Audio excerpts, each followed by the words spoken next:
Hello and welcome to another episode of Never a Straight Answer, the podcast that aims to cover a wide range of topics from conspiracy theories to popular culture and news. Oh, yes. I'm your host Gaz, and joined in the studio, he's just been delivered back from the Devil's Tower, is Mr. Taylor. Yeah.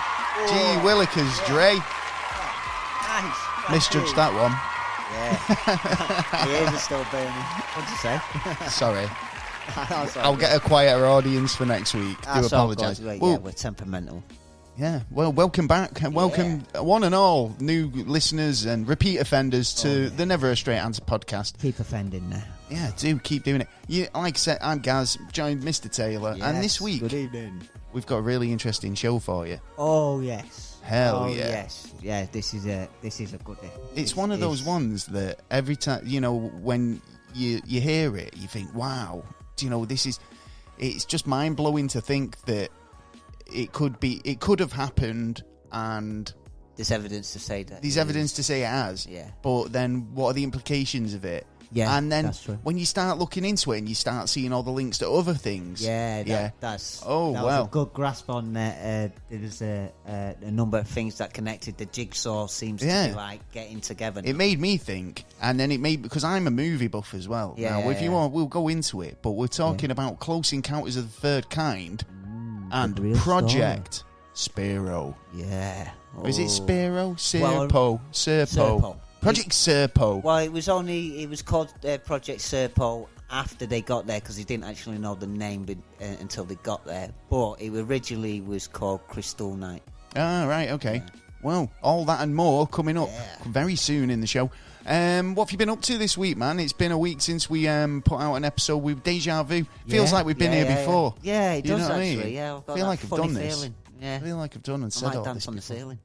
Well, what's the what have you been up to this week? Well, actually, I finally got to see Stephen Gray's new movie, Close Encounters of the Fifth Kind. Yeah. I've been meaning to watch it myself, to be honest, but it's like I've not checked it out yet. It was actually a bit of a twist and a change to what I expected to see it, because in his first movie, he was trying to explain to people what's he got, what the evidence is, what's he's willing to do and stuff like that. Yeah. But on this, it goes more into spiritual. It's the spirituality and the kind of the. I mean, because you've got to ask. I mean, there was this line from the Pope that they started to acknowledge the idea of aliens. Yeah. And you start thinking, well, what's the church's standpoint on UFOs or extraterrestrials? God made them. And exactly. That's what they come out with. They go, well, we're all made. Oh, we're all God's creatures. Yeah. It's like you can't fucking argue with that, really, can you? It's like, as an answer, when they turn around and go, well, they're just another one of God's children, aren't they? You know what I mean? I could spoil a film right here now. Well, this is interesting actually, because one of the things that we're going to cover tonight on tonight's show is this race of aliens that actually have their own kind of like version of religion, believe in a creator, and we'll talk about all this a bit later. Yes. So how would you rate this Stephen Gray's new movie then? To be honest, I like the idea, and there has been a lot over the years I've spot more into the I can't even say the word. Spirituality. Yeah. There's more.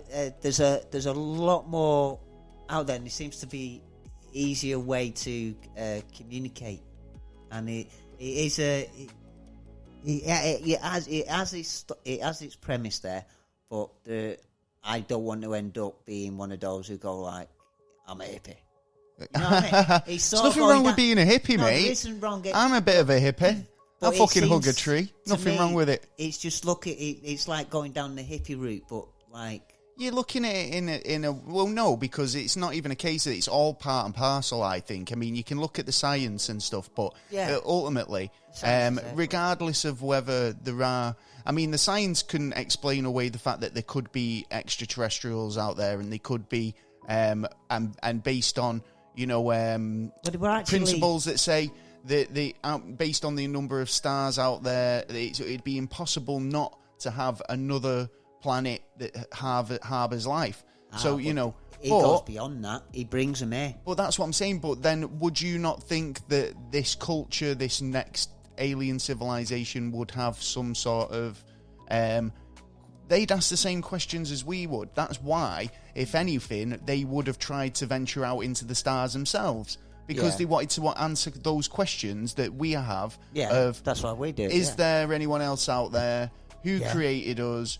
Why are we here? You know, and ultimately, that's why any intelligent life form... Yeah, exactly. That's the ultimate question, really, isn't it? Yeah. But... Get a cream bun. And how many can I have? 42. Yeah, and it's like...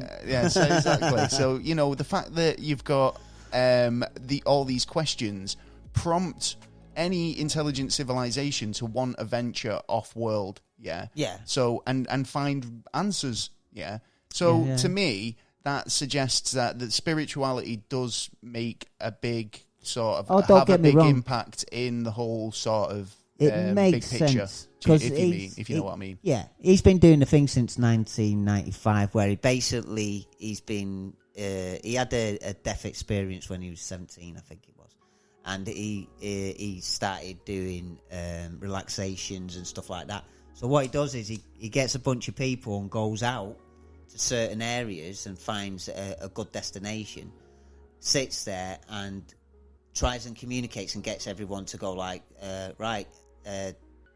aliens, come and see me. Come over here. And they actually... I've tried that. I've stood in the back garden going, come and get me. Yeah, but they've got things ready. that turn up. Things turn up like there's like even... What makes him so special then? Because, you know, I mean, I know there's a lot of people out there who've tried it. Yeah, but he shouted up at the sky. I don't know. Probably because there's more people, because they're suggesting that everyone is as in one. Not everyone is an individual. And the problem with the way the world is, because everyone is selfish to their own means, that...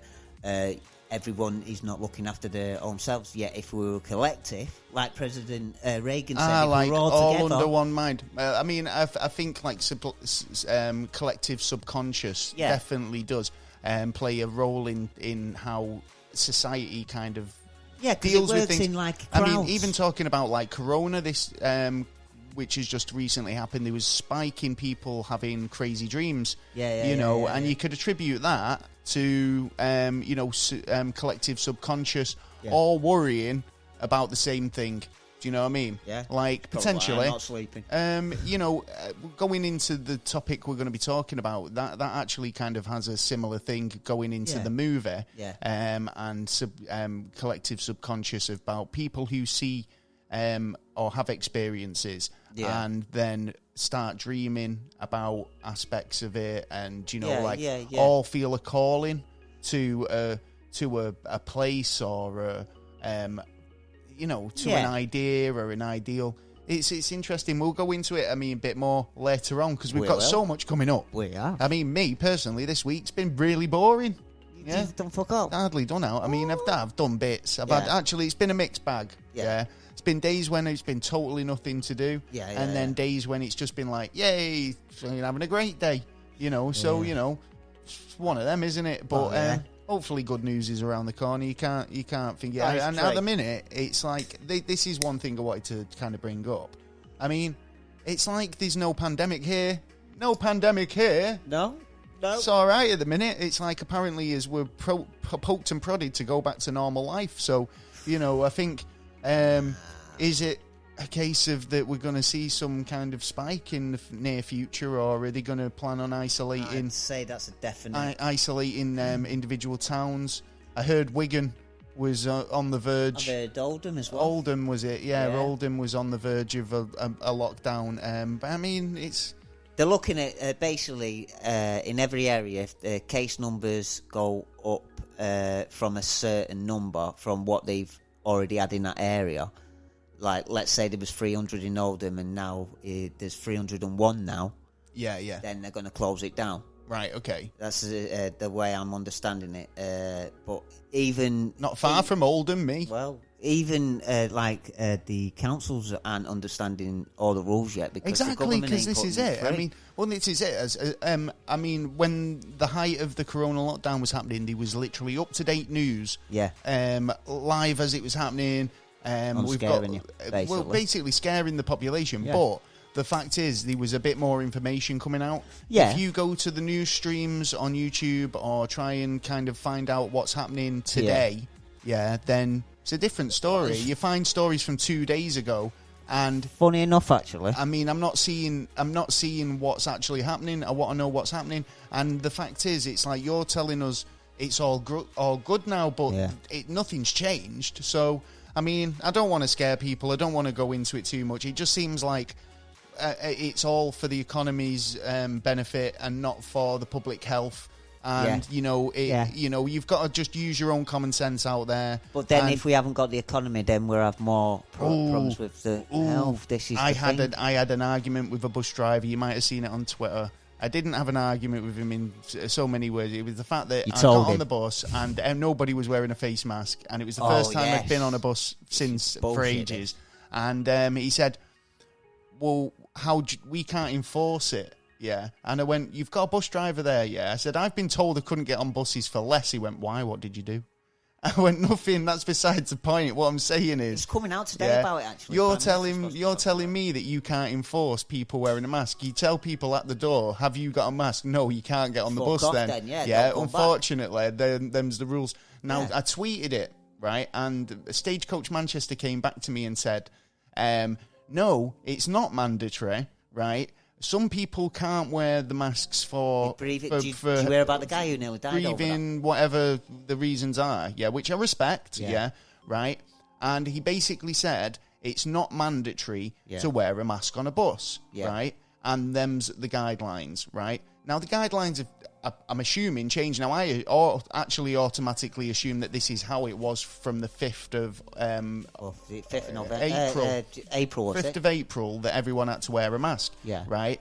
Now, as of today, yesterday, tomorrow, around about this week, they're saying now, no, it's mandatory to wear a mask. It's a £60 fine if you don't, Kiss my ass, how are you going to fall? You can't. Well, this is the thing, because buses are saying that it's not mandatory unlawful. And you can't wear it. Now, I think obviously... What about your eyes? It's your choice. Yeah, I know about the eyes, but it's more about kind of like your respiratory. If you can project it a bit more with your respiratory system.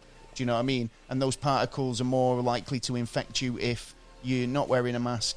And well, obviously, later on it's like that. It's not going to get into your eyes if you're all wearing masks. Yeah. Do you know what I mean? Which is fair enough. You can't argue with that. If you want to feel comfortable about it, wear a visor as well. Do you know what I mean? The visor's the best, but the eyes are easy as well as the. But this is the thing. By wearing a mask, you're not projecting those particles, so it's less likely to get into your eyes. But eventually you will. That's what I'm saying. But you can argue but the percentages and the chances have been dramatically slimmed down by that point. So because you're wearing a mask, say at night, if you would have been at 95% chance of catching it. Now, don't take these statistics as real. I'm using it as an example, but you could say be 95% more likely to catch it through the eyes, because particles are being projected at you. You put a mask or a covering in front of it, then you've taken them chances of getting particles near your eyeballs by fucking 90%, I'd say, at least.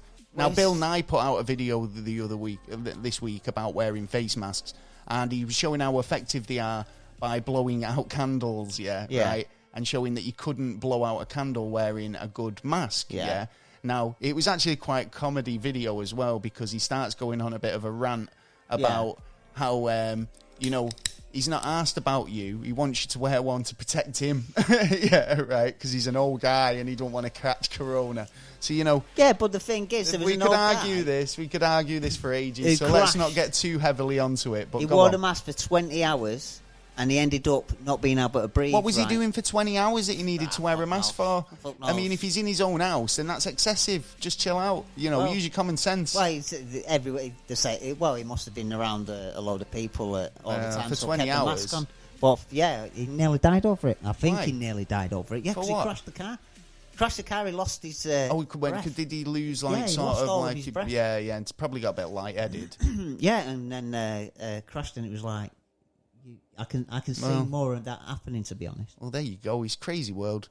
But yeah, just stay safe out there. It's getting better certain places, getting worse in others. You just got to kind of use your common sense. Funny, actually, and if they're not kind of taking it seriously in the terms of like you really easing the laws, then just use your own fucking judgment. Yeah. Do you know what I mean? Well, you remember the other day when I was telling you, like, we were talking about the statistics, what's going on, and I found like a new app, and it basically gives a list of all the countries and gives details, and there are some like taken out, like UK, certain things have been taken out, and it's like, why? But the other day, nearly every single country, big country, had a high.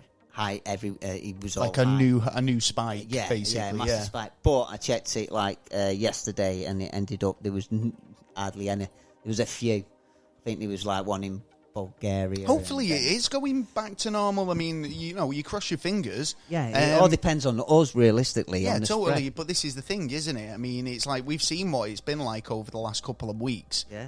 We've had protests and people going to the beaches, and pubs reopening and rallies and all these bits and pieces. I mean, when you've got the entertainment industry and the cinema industry going, we're going to try all these things so people can do like the go to gigs.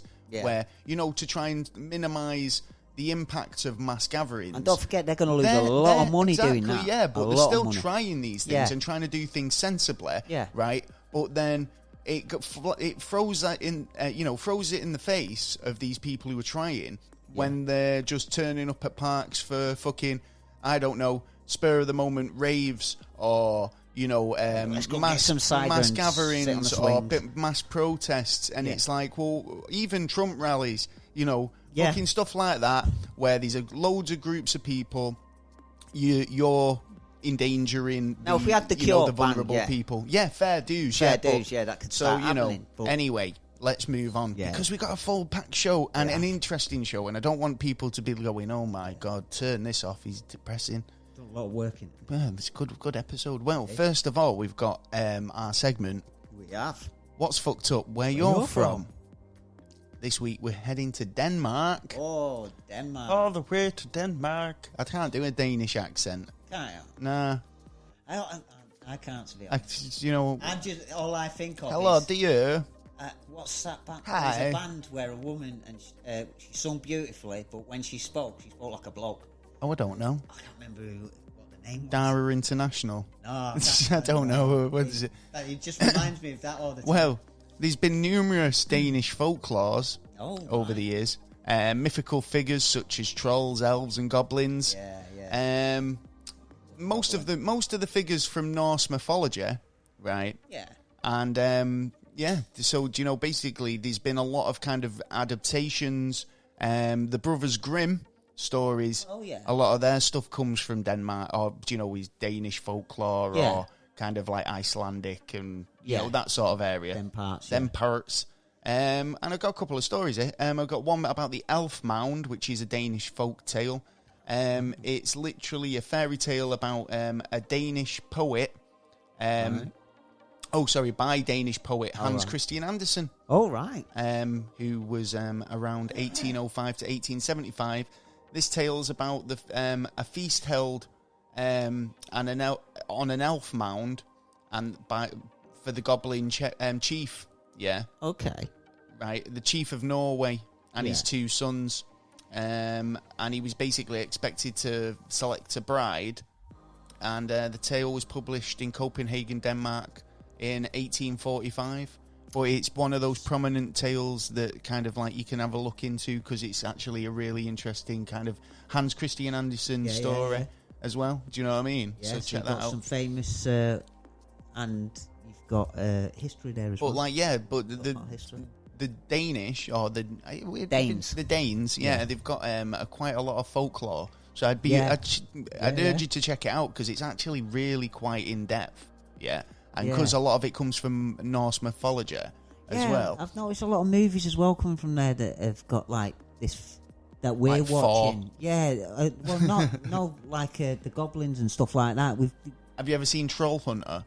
I actually did. Great film. Yeah, absolutely great film. Check that out. Well, basically Denmark's also home of the most haunted site in Europe. In Europe? Yeah. The site Dragsholm Slot, or Dragsholm Castle, was originally built in 1215, making it one of the oldest castles in Denmark, and reportedly the most haunted castle in Europe. In the 16th century and 17th century, it was parts of it were used to house prisoners of nobles and aristocratical rank. And in the 1694, it was rebuilt in a Banquo style, or a Baroque style. Sorry, that's me. Baroque style. In a Baroque style. So yeah, it must have been destroyed or kind of had part of it demolished. Yeah. Or they just renovated it. The Ghost Castle is thought to be home to at least 100 ghosts, including the Earl of Boothswell, the husband of Mary, Queen of Scots, who died in the prison as a prisoner in the castle. You also may see the White Lady wandering around its halls. I would expect a White Lady. Is there a grey one there as well? Yeah, the White Lady's skeleton was apparently found in the walls of the building. Oh, shit. And it was found by builders in the 1930s. Fucking hell. So... the current situation of the castle has been transformed into a luxurious hotel.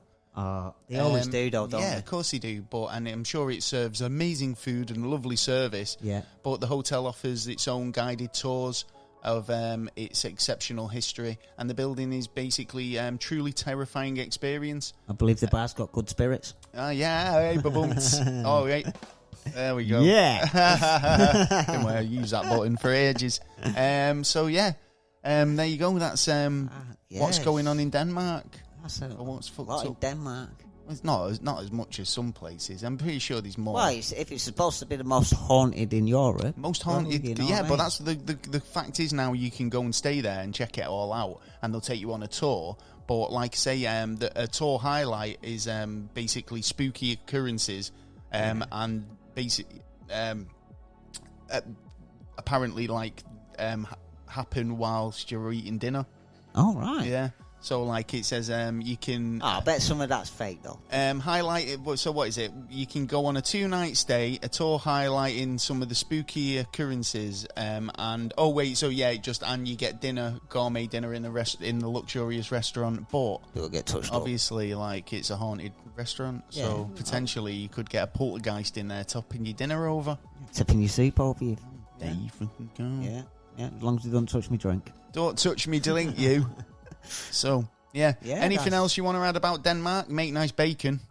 Yeah, lovely bacon. Yeah. Yeah. Nice place, I wouldn't mind visiting. Yeah, well, I'd love to visit Denmark. I'd love to go to Iceland. Yeah. I wouldn't mind all the Norwegian... Yeah, all those types of countries. I've heard about... Norway, Who was it? I think it actually might be Norway, where they have Christian churches with rock bands. Yeah, madman. Yeah. If you're in Christian rock. Yeah, basically, and every Sunday, get down there, get rocking down. This is it. It's kind of like the equivalent of the gospel scene. Rock's supposed to be the devil's music. Nah. Well, you can't. I say that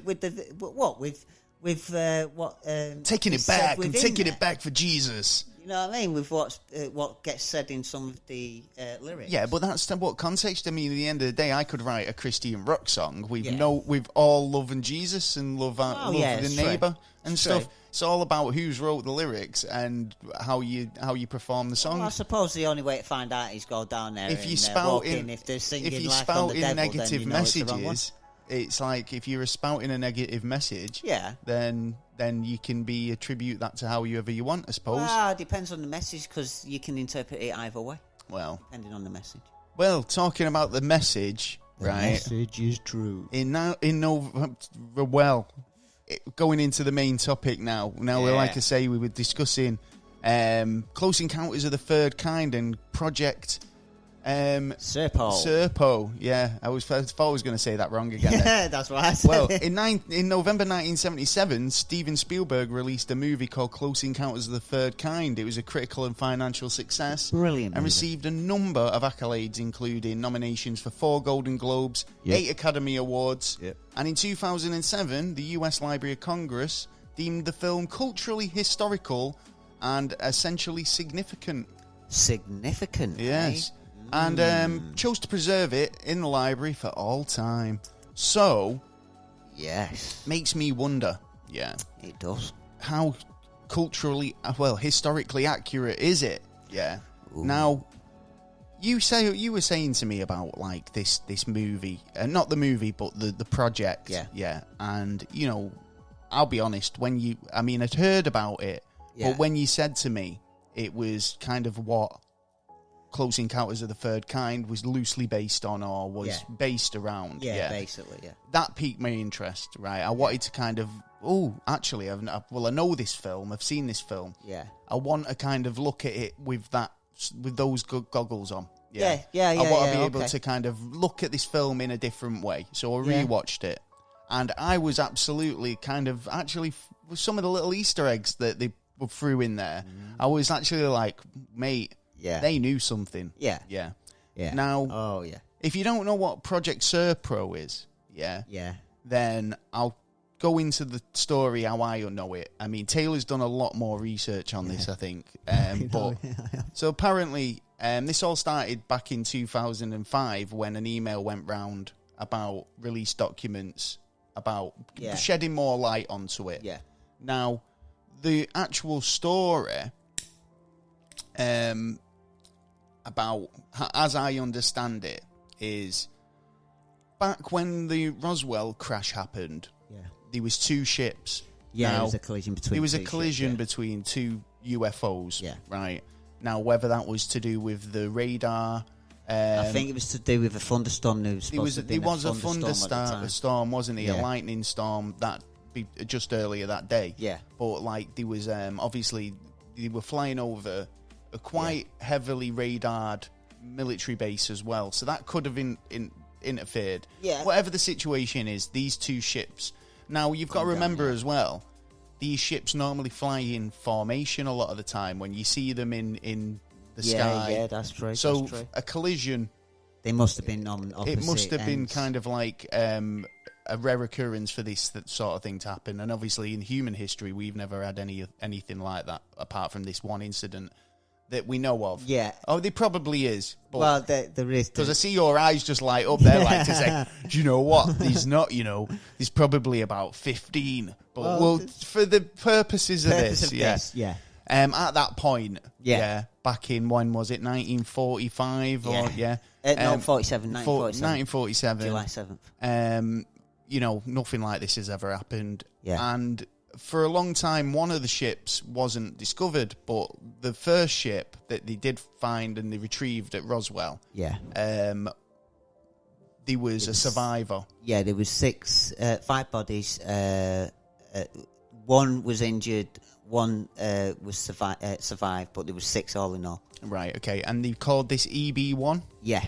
Right, so which stands for? I'm going to say extraterrestrial...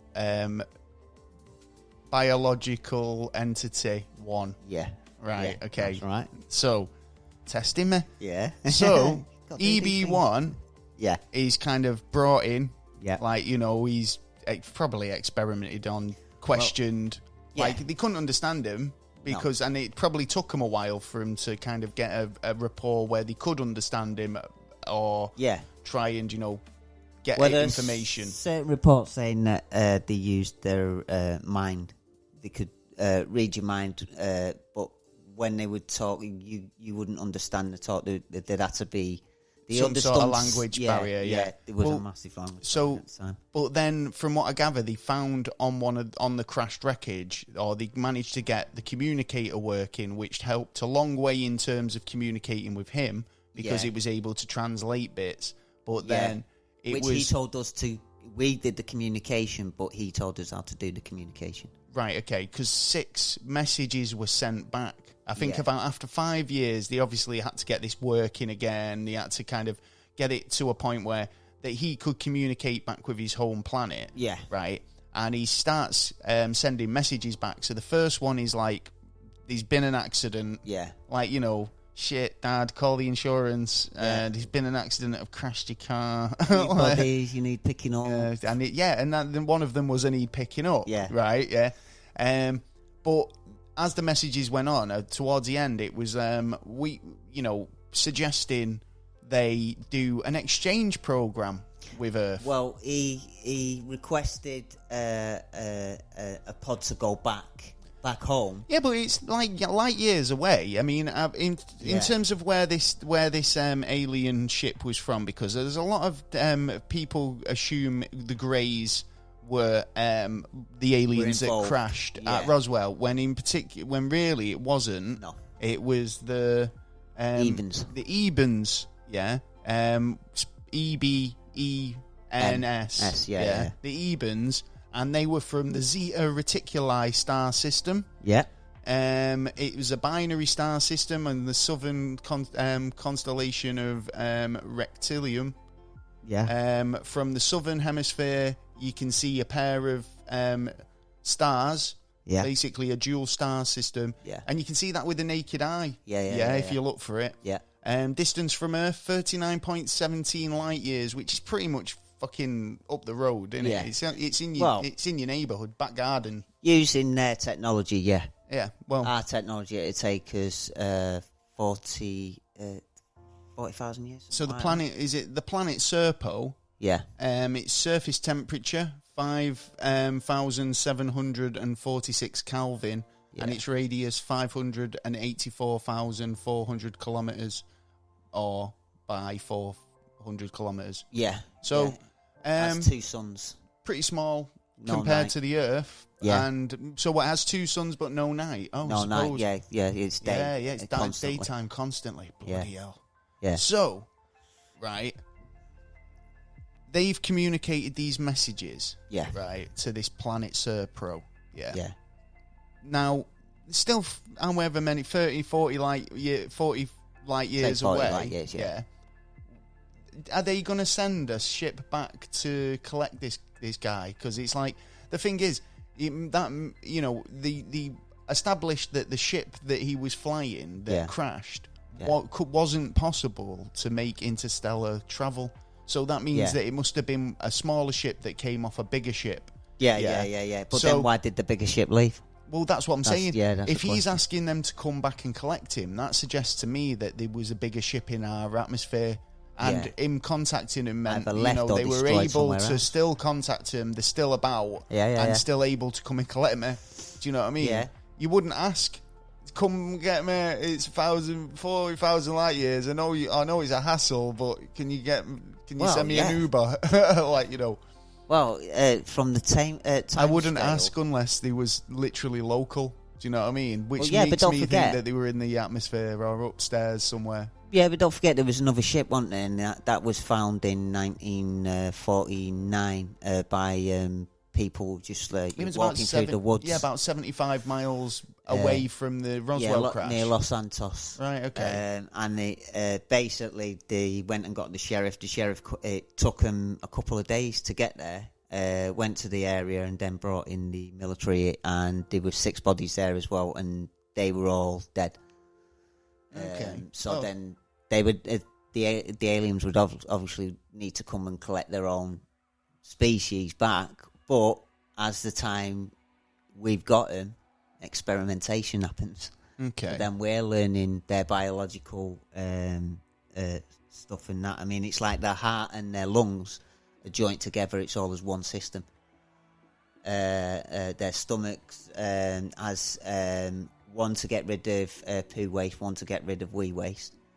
I found this actually about kind of the physics about travelling to a star system and travelling that distance and how fast you'd have to go, and the radiation as well, all the sort of implications. So the physics suggests that interstellar travel at 40 times c is impossible unless the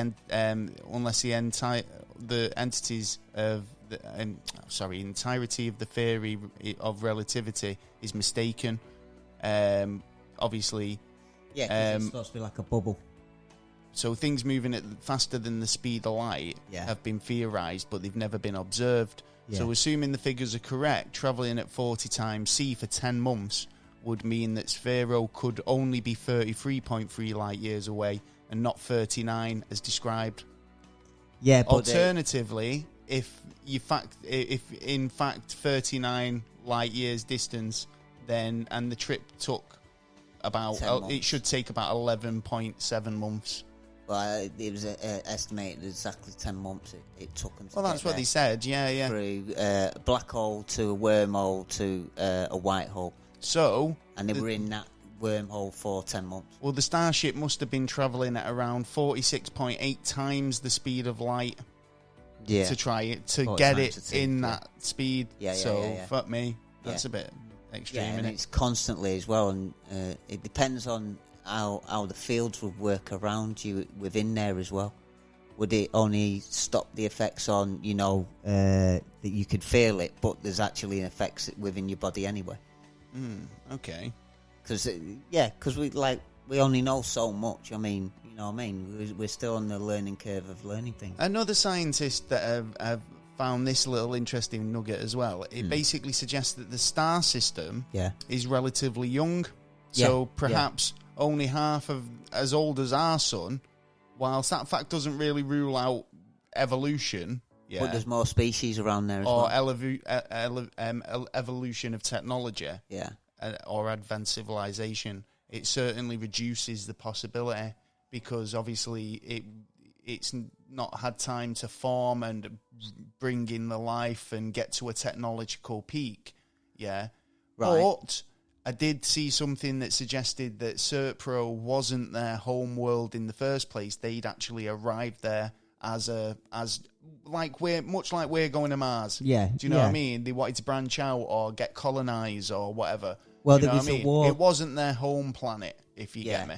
Do you know what I mean? There was they did explain that there was a war there because they had basically laser beams, and the reason pew, pew, pew, pew. That's how they won the war because of these beams, and they keep them in orbit for defense. But they're not. It seems that they're not into violence. They don't like violence. They're not interested in violence. They're vegetarian as well. They only eat veg. It's just, So what do you think? I mean, in terms of like an exchange program, what would they hoping to achieve? Because, I mean, I know they say EB1 was invaluable to the human advancement, and they got a lot of information from him, right? And he even basically he's suggesting this sort of exchange program. And when they did come to visit, and they visited a base, where did they visit? What base was it? Because I mean, they were always trying to make it as low key as possible with military installations. But this first encounter must have been like quite mind blowing. But this is where it comes into the idea of for close encounters, because that scene at the end of the movie is kind of so apparently accurate to the... how do you mean it's wrong? It's wrong. I'll have to explain. Well, basically, John F. Kennedy was told that can they do this? And he said, yeah, go for it.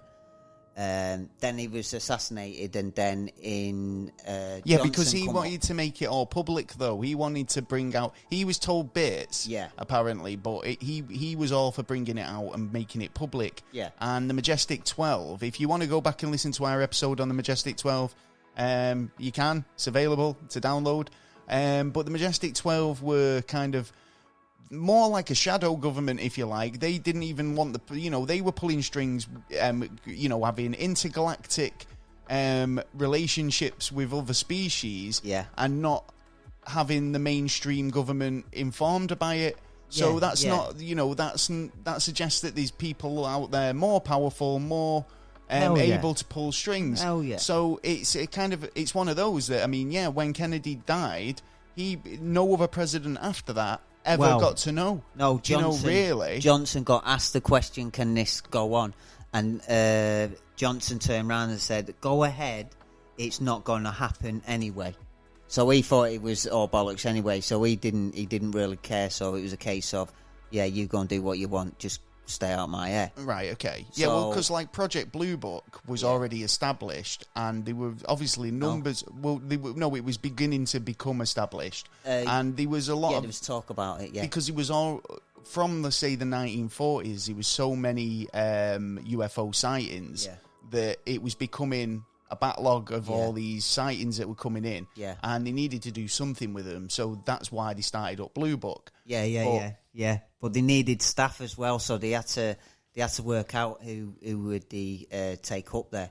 So they were looking basically for 12 men, all men, and for one EBE. Right. Basically, and it worked out Had EB1 passed away by this point? Because I know he wasn't. He was suffering. He wasn't very kind of. I think from allegedly this extraterrestrial died on Earth before this meeting took place.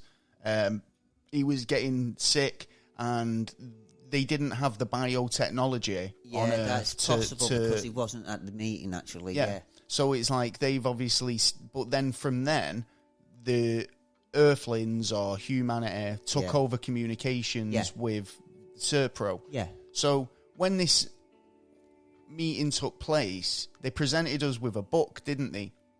But that's but I've got a list of stuff before even that happens. Oh, right, okay, go for it. Like the way they got the people, they actually go out and find the doctors. They wanted people who had no connections or ties. They were looking no for marriage, basically no they kids. wanted orphans. Yeah, orphans would have been the best ideal people with no family ties, no families. All their IDs have been taken away, and so what they did is they put it in a military magazine, which they wanted one team commander, one assistant team commander, 2 pilots, 2 linguistics, 1 biological person, 2 scientists, and 2 doctors and a security guard. Yeah, now I actually know a bit about this because they interviewed 500 people. Yeah, and they still didn't make, out of the 500, they still couldn't find 12, and they had to headhunt a few of them. Yeah, the doctors, it seemed to be. Right. They were the ones that they were after. They couldn't find any doctors who were up for it. Yeah. Now, I mean, they weren't even told about the mission to the full extent. Yeah, no. I mean, it's like by today's values, it's like, you turn around and say, look, we're going to go and try and colonize Mars. So what we want you to do is we're looking for people who are looking on a one-way trip because there might be a chance you're not coming back. Yeah. Yeah. So they ended up at a CI base called the Farm. Right. It's known as the Farm, and it's basically training explosives, combat, or all the necessary stuff that you need to know to be a CIA agent, obviously. Right, okay. But then there's even training that happened like 40 years ago that you can't even know about today. Right, okay. To do with it, yeah. It goes that right into it. And then they finally made a date that April 24th, 1964, that they'd actually land at a place called Holloman's Air Force Base, which is in North Mexico. Okay. But it ended up... Now, obviously, in the Close Encounters, it was in... Indiana, or was it, or Arizona? I think it was Arizona. Yeah, I can't remember. I've got that up here. It was the Devil's Tower, wasn't it? Yeah. And it is in. But it didn't actually go to plan how it actually turned out because it's in Wyoming. Wyoming, yeah. Yeah, that's it. The Devil's Tower in Wyoming. But now, do you think that's kind of like an accurate thing? Where do they have I mean, we've talked about like the Dolce base and stuff like that, where they have military installations built into mountains and towers and stuff like that. I mean, great cover. You've got a mountain in the way. Yeah, but I don't think they're the right species because their species seems to be lizard form mode. And what do you mean? In Close Encounters?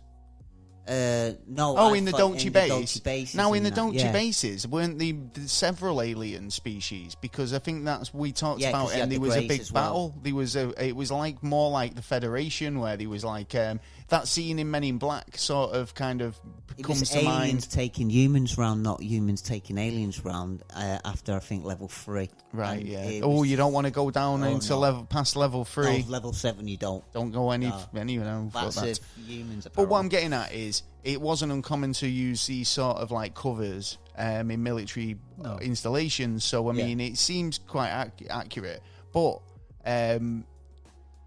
carry on. Sorry. Yeah, no problems. Well, then, do you remember the Leonard Zama incident? No. What? Leonard Zamora. The Zamora incident. Oh, yeah, it rings a bell. Go on. The police officer. Yeah, the police, and he was chasing a UFO. Yeah, that's right, yeah. Right, well, it was exactly the same date that the UFO was supposed to be landing at... right, okay. At White Sands Air Force. Yeah, because he actually seen it go over to a mountain range as well. So actually, that makes sense. Yeah, you see, this is the thing. There's a lot of these things that do tie in. Now, I mean, in terms of kind of alien sightings and why you might see some more in certain areas than others, could be totally linked to the fact that the idea that the government have got a communication or an existing relationship.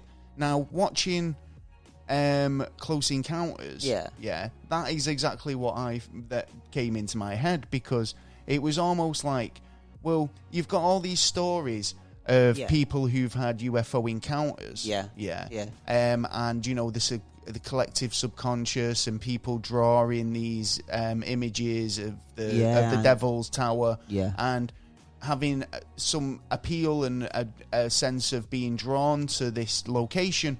Right?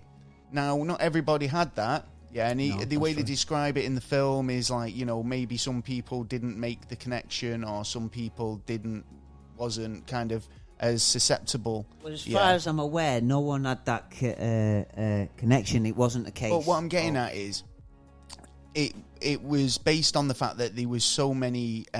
Steven Spielberg basically added those stories, or the idea of the other people being drawn to the mountain, as a plot device, right? Yeah, it was a way of bringing you to arrive at that scene. We're all going here. We're all arriving at this scene where the main event's going to happen. I never thought of it in that way. Yeah, but it wasn't a case of we want to tell the story of this guy who's having a vision. Yeah, it was a delivery mechanism.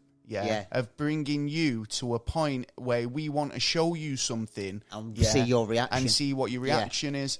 Now, obviously, it was, like I said earlier, it was a critically acclaimed movie, but just like E.T., it makes me think that, well, are these things put out there to maybe make you, to kind of get it into the popular subconscious, make you kind of more, we know aliens. Like War of the Worlds. We know what aliens are, I mean, we'll go into that a little bit more in a bit, because I mean, we've still not finished with the story, but I mean, it's and there's a lot more in-depth stuff that I want to go into about this movie and how it relates. So crack on. So the idea was, when they landed on the 24th, 1964, they were supposed to be picking the 12 up. Now, they were ready in the bus. There was 45 tons of equipment, including 3 Jeeps, 10 bikes, M16s, ammunition, food, water, all the stuff that they thought they'd need anyway, at least. Well, you're going on how long was the mission supposed to be for? 10 years. 10 years, yeah. So you need to take as much stuff as you possibly can. I mean, you don't know if their food's going to be compatible with you. You don't know if anything's going to be compatible with you. So you got to you got to be able to protect yourself, shelter yourself. You do. And by all accounts, you were able to take music and entertainment. They love music. Did they love Chinese or Mayan music. They love that kind of music, apparently, Okay, love sports as well. Couldn't understand, throat singing. Couldn't understand why you couldn't let the ball go on the floor. They couldn't understand that in any aspects. In what respect? Like, like rugby. Yeah. Or, like you're not allowed to let it touch football. yeah. They couldn't understand that. Apparently, it was one of them mind-blowing fucking things. It's like stop changing the game, man. Yeah. You're supposed to kick it, aren't you? Yeah, it's a different ball, mate. Yeah. Not everything's a fucking circle. Fucking hell. What I mean? It's like it's totally for the different shaped ball, there's totally different rules, which is true, what I mean? Isn't it? Yeah, it's small like ball. You got a golf ball. You got a tennis ball. You got We fucked aliens' heads up with balls. Yeah, well, you didn't say much, did it? Get them quick. Well, know what I mean? So they were supposed to land and actually get picked up, but they got told no. They got told we're taking our 11 dead friends. Which one of them was actually, Are these the ones from the crash? These are the ones from the two crashes. So then they got told that they'd be back in a year's time.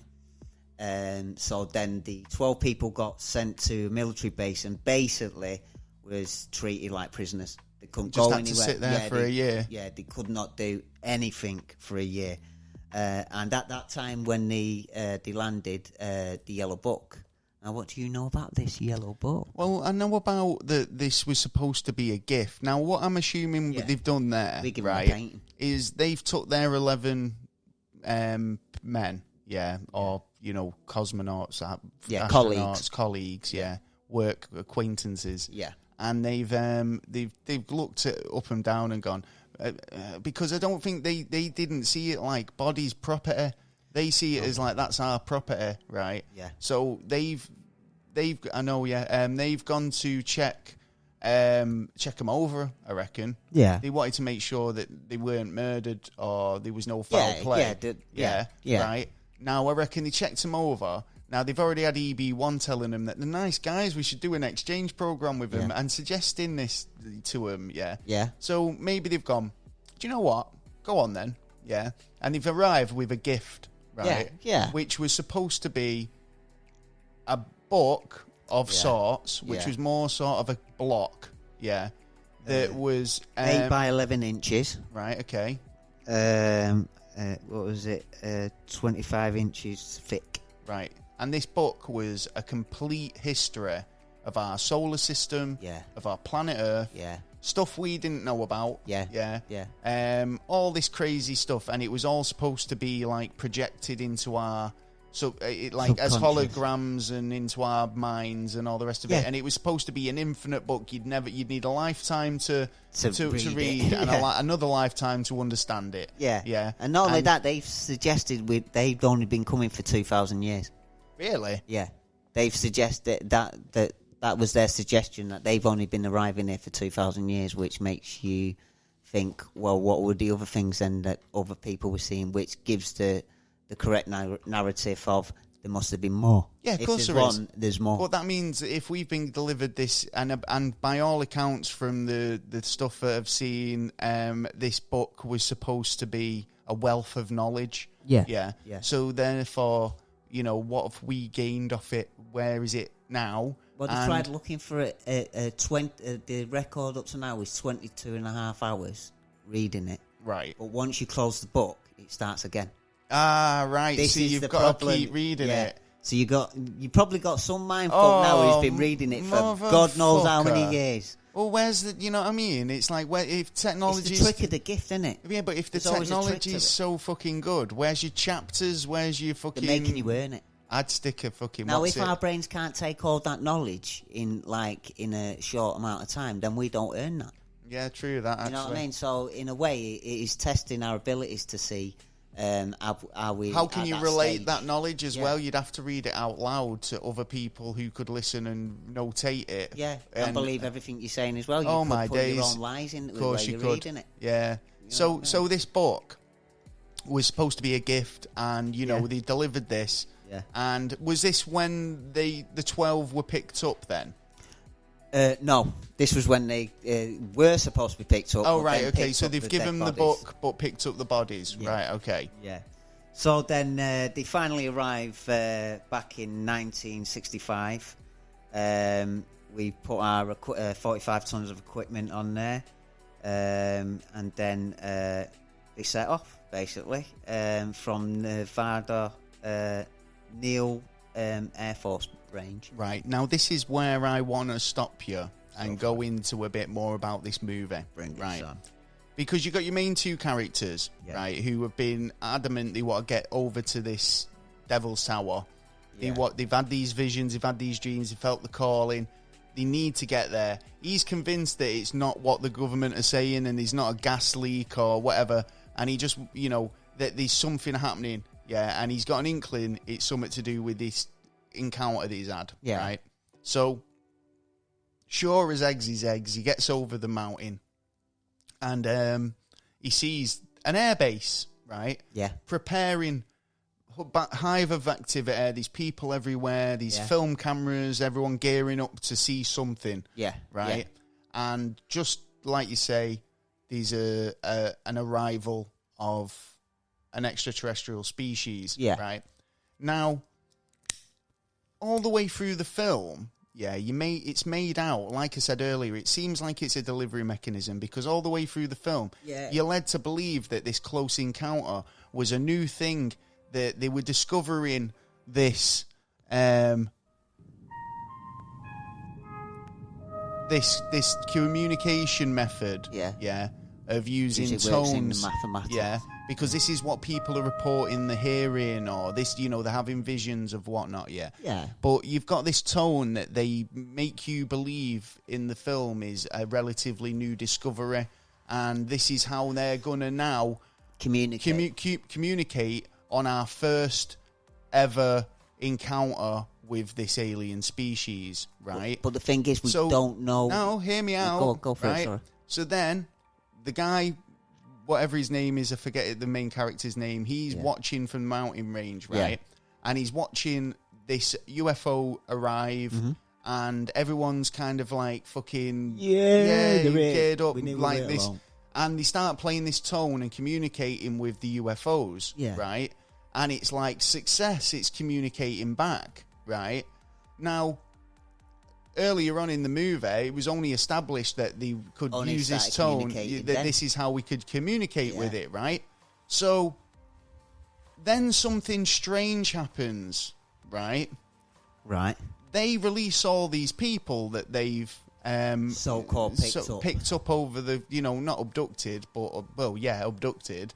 Well, right? weren't the Air Force pilots from... Well, some of the Air Force pirates. Bermuda Triangle. Yeah, there was the little kid who got abducted earlier on, who's the son of the woman who's trying to get to the tower as well. And they basically do an exchange program. Yeah. 12 people get on the flight. Yeah. Yeah. And they leave one ambassador behind, like an alien species, EB2, say, for argument's sake. Yeah. Funny enough, that's what they called him. Oh, there you go, right? Now, that suggests to me that there was a pre-existing relationship, That it wasn't the first time they communicated, regardless of the boom, boom, boom, boom, boom. Yeah.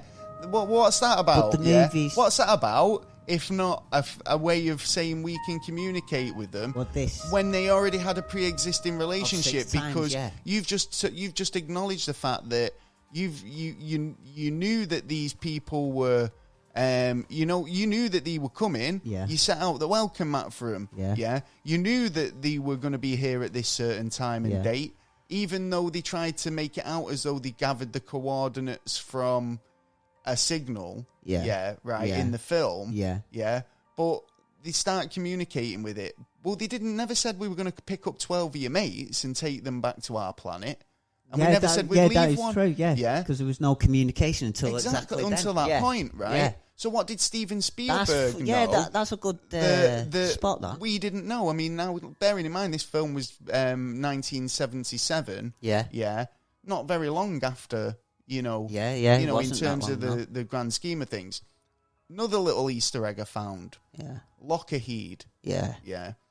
Now... Lockheed Martin. Lockheed, known for Black Ops. Oh, yeah. Yeah. Known for secret projects. Oh, yes. Now, Bomber, I mean, were they established for doing that sort of thing back in 1977? Yeah.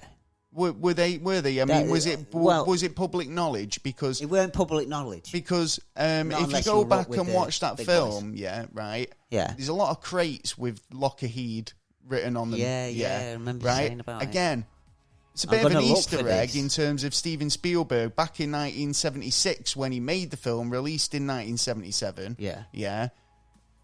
Knew a lot about the government black ops industry, knew a lot about this. I mean, he actually had an advisor on set, which was one of the chiefs from Project Blue Book, which was J. Allen. I can't remember his name. I've got his name here, actually. J. Allen. I should know it as well because he's such a famous part of ufology. I'll tell you now. I'll forget it. Do you know what? I can write so much stuff down. I know. You can't fault me. J. Allen Hamlick. Hamlick, that's it. Hamlick, and he actually worked for Project Blue Book. Yes. And then actually changed his mind. Eventually was hired by Steven Spielberg as an advisor. Yeah. So, it seems funny that Steven Spielberg, I mean, we've talked about, what's his face in the past? Kubrick, Stanley Kubrick, and how, based on the fact that connections with governments and you do us a favour, we'll make sure all your movies get greenlit. Now, the fact that two of the most iconic movies that have come out about extraterrestrials have been E.T. and Close Encounters. Now, this is before the boom in sci-fi movies. Yeah. Right, and you can say a lot of the stuff that we kind of associate to sci-fi movies have come off the back of those and been rehashed. But back then in 1977, I'm not sure. I'm thinking, there was a bit more to it. Now, is this a way of putting it into the public consciousness and saying, look, when it actually does happen and we do release this information, then don't be frightened because you know what it is. We've tried to kind of drip feed at you and put this idea of an alien into the conscious mind of everybody. Where you wouldn't be as freaked out. Do you know what I mean? Would you remember, or you might not remember, I think it was 1979 where on British television, and I'm pretty damn sure there was a couple of more European countries that it happened, that for I think it was like 2.5 minutes that someone had come up and supposedly been like an alien kind of communication. Right, okay. And there's I reckon that might have been a tester myself, like the War of the Worlds. Yeah, you mentioned this earlier, didn't you? They did it in Mexico. Well, I said this about like a virus in the situation we're in now. It's like, you're putting us in a position where now we went through the lockdown situation and it was like maybe not everyone was happy about that, but the fact is we all complied to an extent. Yeah, we're all under orders, and then it's like, but the next time, exactly. And the next time something like that happens, it's like, boom, right, mission accomplished. Yeah, we need you all we need you all in the house. Yeah, right. You never know what's going on behind closed doors. Exactly. But, I mean, do you think this is something that's happening all the time? I mean, the truth is put out to disguised as entertainment, basically, like, to kind of hide the truth in plain sight. Do you know what I mean? Yeah, I don't think a lot of them are, but I think certain ones are. I suppose it would have to come down to your own subconscious to agree or not agree to what's being interpreted in front of you. And have your mind open. Is it possible? Could it happen? Would it happen? Would it happen? That would be one of the most important ones. And if it can happen, as science goes, it will happen at one point or another. You don't know. You know what I mean? They used to say that there was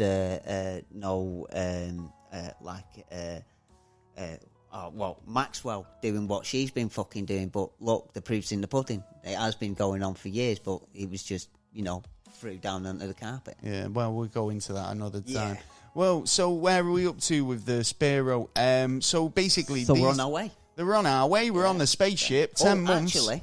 Actually, before they left, in Area 51, there was a problem with one of the ships that had crashed. It would have a humming sound. I always hate that. Do you know when you get a knocking sound in your car? 10 months of that, mate. It'd drive you fucking loony, wouldn't it? But this is from a new craft that had crashed. Oh, right, okay. In Los Santos. Los Santos. And so they Los Santos isn't that finger GTA? Yeah, I think it is, yeah. So they called them in to see if they could actually help.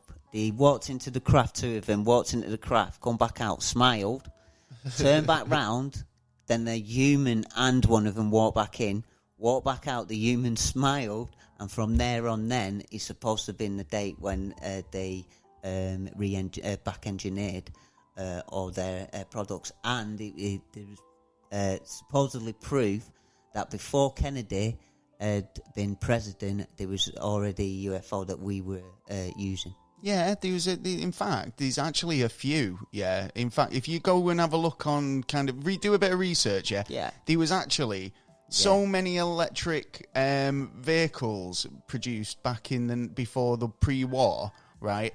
And there was so many hover vehicles in terms of, like, UFO discs that were being developed. And then the war started and a lot of shit changed, do you know what I mean? Yeah. It was like people who were inventing stuff probably had to change focus, or told they can't do that anymore. Do you know what I mean? It's like that brings technology forward by a long spell, surprisingly or not. Wars bring technology more forward. Well, not necessarily. I know, different types of technology. It is technology. No, because like I say, there was a boom in people making electric vehicles, right? Yeah. Now, the electric car, you think of as a relatively new concept, and only now people are kind of grasping the fact that we could be using them to kind of get about more efficiently and not use fossil fuels and save the earth. Yeah. But back then, it was just another compulsion system, But we all know the fact that there was so much money invested in oil and petrol, that especially Steel after the stuff, war, the electric car industry was totally crippled, And that was was something, and that was something that would have progressed us. Yeah. Oh, yeah. Just think how far the electric engine and electric motor would be today if it was able to actually go its natural time cycle. Today, when they say, like, your future, and they say, like, like in the 90s, like, why 2020 you'd be in space and that. I reckon we would have been able to potentially get into space. Yeah, because you've got cheap energy. Of course, you don't have to use as much but to find where we might be today based on that technology. Yeah. And the fact is, due to political and greed, political reasons and money reasons, that technology was unfortunately suppressed to the point where it did hold us back. So I do agree where some technologies advanced during wartime, others are suppressed, and it's a bit of a balance. But it's like what would have been better. Would it have been better if we would have had that new tank? Or would it have been better if we could have made cheap, efficient energy a bit sooner? No, do you know what I mean? They're the questions. But anyway, let's get back onto the main topic. This is the reason why. Because let's get me into an argument. If we don't build it, they will. That's the argument. It's all right, Kevin Costner. If they build it, they will come. Yeah, they will. Field of dreams. You don't build it, they're going to build it. They don't build it, they won't come. Yeah. Just don't build it then. So, so they're on the way. They're on the way, and only 11 arrived. Yeah, because one of them died en route, didn't he? Didn't he have like a brain aneurysm or something like that? He basically disappeared. He disappeared to the eyes of the other travellers, the other guys, and they were like, questions started asking, where's 308? Because they didn't go by names, they went by number assigned to them by the government, and they've probably been living with that name for 2 years, waiting to be picked up. So 308, he's died due to complications en route. Never actually made it, and but like you say, his body's disappeared, and there was questions being asked, and I think one of the other crew went in, one of the commanders, and said, where's, we want to see... No, that happened when we got back. Oh, was it? Yeah. Because they said, because they said they wanted to see the remains, or they wanted to see whatever they'd done with him, or where, I mean, this could be a while actually afterwards because based on what they did do with him. Yeah. Well, yeah. Now, we'll get into that, but like they were keeping a diary of what life was like. This is a lot from that diary. Basically, the commander always there was a program in 1998 which did a live feed about UFOs, and this guy was called Falcon, I think it is, and he was the commander who wrote the book, and these a lot of notes from what had been said. I mean, I think he was in 2005 a former and current member of the Defense Intelligence Agency, directed by Kennedy to organise the Spiro project, Serpo exchange program, came forward to reveal details, including details from the 3,000-page debriefing of the members that did return, and basically all referred to the 13-year mission and living on that planet. Yeah, so there's an actual video out there that shows, and you get the numbers right apart from 308. That's the thing, right, that made me think, right, if this is legit, now there was video cameras back in 1965. There was cameras back in 1965. If you've been sent to go and live on another planet for for however many years, 10-year mission. Yeah, and you're able to take 45 tons of equipment. Would audio equipment, video equipment, camera equipment not be part of that? Because that's all shit that I'd want to know. As a government, I'd want to say, I want to see the terrain, I want to see the oceans, I want to see the civilizations, I want to see the cities. I want to see everything. Get out there and take as many pictures as you can. No, we're not allowed. There's one picture. There's only one picture that's out there. How is only one picture? The video was to do with I know who come back, and I know the commander come back, the assistant commander come back, the pilot come back, and the two doctors. Yeah, because 7 returned, didn't they? Yeah, 7 returned. 2 stayed. 3 died. 2 died actually on the planet. Yeah. During the mission due to. It just everywhere it just says complications. It seems like radiation out of all of them. All of them are died of radiation. One of the people who died was the security guy. Yeah. So that makes me think there was an altercation. But I've also heard there was 2 females on board, and the 2 people who stayed, the females was a man and a woman. Who effectively are still there and living out the life on Shapiro. Apparently, no. There's been not Helen Shapiro. Yeah, it's not true. Apparently, they wouldn't. They were all males. Yeah, they all had to be male, and because they didn't want any kind of interruption into. They might be the actual male lover. Of that kind of incident and stuff like that. Stayed there. You know what I mean? Yeah, I don't know why the other 2 stayed. Well, they might have just been happy there. Well, they ended up. It was a 10-year mission, but ended up staying 13 years, according to this. And but the clocks didn't work right. It was different. But all this stuff. Well, this could account for the time difference in terms of how we worked out the physics. Yeah. But basically, if they're out there for 13 years, they took all these supplies, but they didn't have enough to actually get through the 10 years. No, because. And their food was like fucking. They said it was like paper eating paper. Suppose it was all processed shit for just them, wasn't it? So it was like a totalitarian police state. Yeah, totalitarian police state. It was a village that they landed in, which had like little towers and then one big tower with a mirror. Right. Okay. The Eye of Sauron. Yeah, something like that. One ring to rule them all, none shall pass. Everyone had to be at a certain place at a certain time. Right. You could. Did they all have to stand 2 meters apart? Well, probably. But all their houses, they had to be. If you were a guest and you went to their house, you had to abide by certain rules at certain times. They were all ruled by the sun. That's manners. That's polite manners. I know they didn't have any currency. No, and no anything, TV, anything no radio. that they needed was just provided to them. Yeah. And I heard they enjoyed a good knees up. Yeah. Yeah. Yeah. They love sport, like you said. chess. and that kind of stuff. They like I said, they loved the music and that. But then, like after 6 years, he wanted to move to the colder side of the planet. Yeah, because he was saying that when they got off the ship, it was so hot, and the sun is so. They had to wear glasses. Well, they had them in an underground facility for a bit, yeah, and then like they just basically said you've got free reign of the planet. Yeah, but that's why I don't understand why only one photograph survived. And what was the photograph of? It was actually of basically something that could be on Earth. Desert sands, right? Mud, and that was it. There was no vegetation around, anything like that. And then you had one normal sun, and then you had another one. What about take a tenth off the? It's interesting sun. Because, like you said, there was no vegetation, and there all. was no other wildlife. There was only apparently one other animal. Yeah. Right now, this leads me to the thing because they said they were an animal there. Yeah.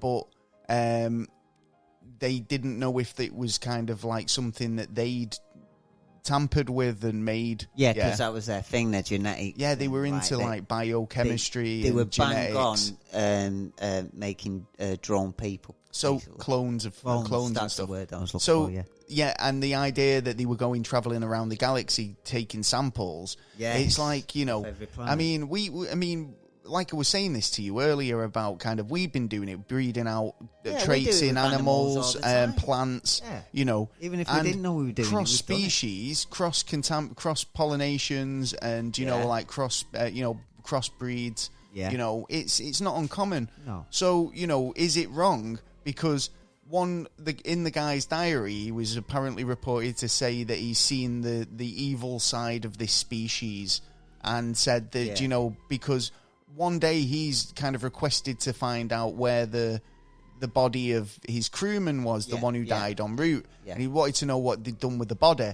And he said, well, you know, it's again like they'd claimed it's our property and it's a property of the US government. This person, bang on. That was his sentence. That's exactly what he said. And he turned around and he says, I demand to see what you've done with the body. And he took him through to this sort of research slight area. Difference. He turned round and said to his men, right, arm up. As soon as he told them to arm up, they turned round, the aliens turned around and said, no, we don't want that. And then showed them. Right, okay. So they've shown him what they've done. Yeah. And they've cloned the guy, but spliced him with DNA. Yeah. And created some big-handed, big-feeted thing. But there was like a pig with like human, a crossbreed. Yeah, they was doing all different kinds of tests, but his main one was that big one with the big fucking hands. That's crazy. So I mean, like you say, his quote was that he's seen the evil side of this species. Yeah. But like, you know, is it evil or is it just science?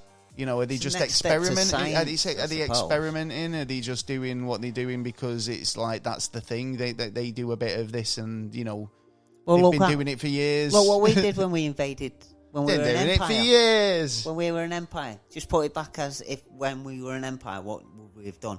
We would have gone into the country, kicked the fucking door in, and gone. This is the Bible. This is my shit now. Get me, everybody. Done. Yeah. So in another way, they're just popping by and going, Eddie Izzard, they come in, kick in the door and go, yes, we're going to take over this land. And they go, no, but we live in. They go, but yes, do you have a flag? Yes. No, you don't have a flag, then sorry. Right, back off. I've got a flag, you see. Yeah. So basically, so 13 years go by. Yeah. And 7...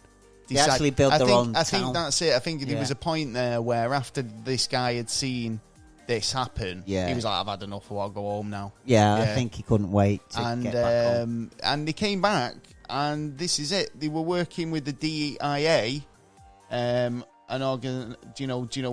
keep the diaries and stuff like that. Yeah. And they were ordered to keep those diaries. Yeah. And then when they came back, they were basically briefed for a solid year.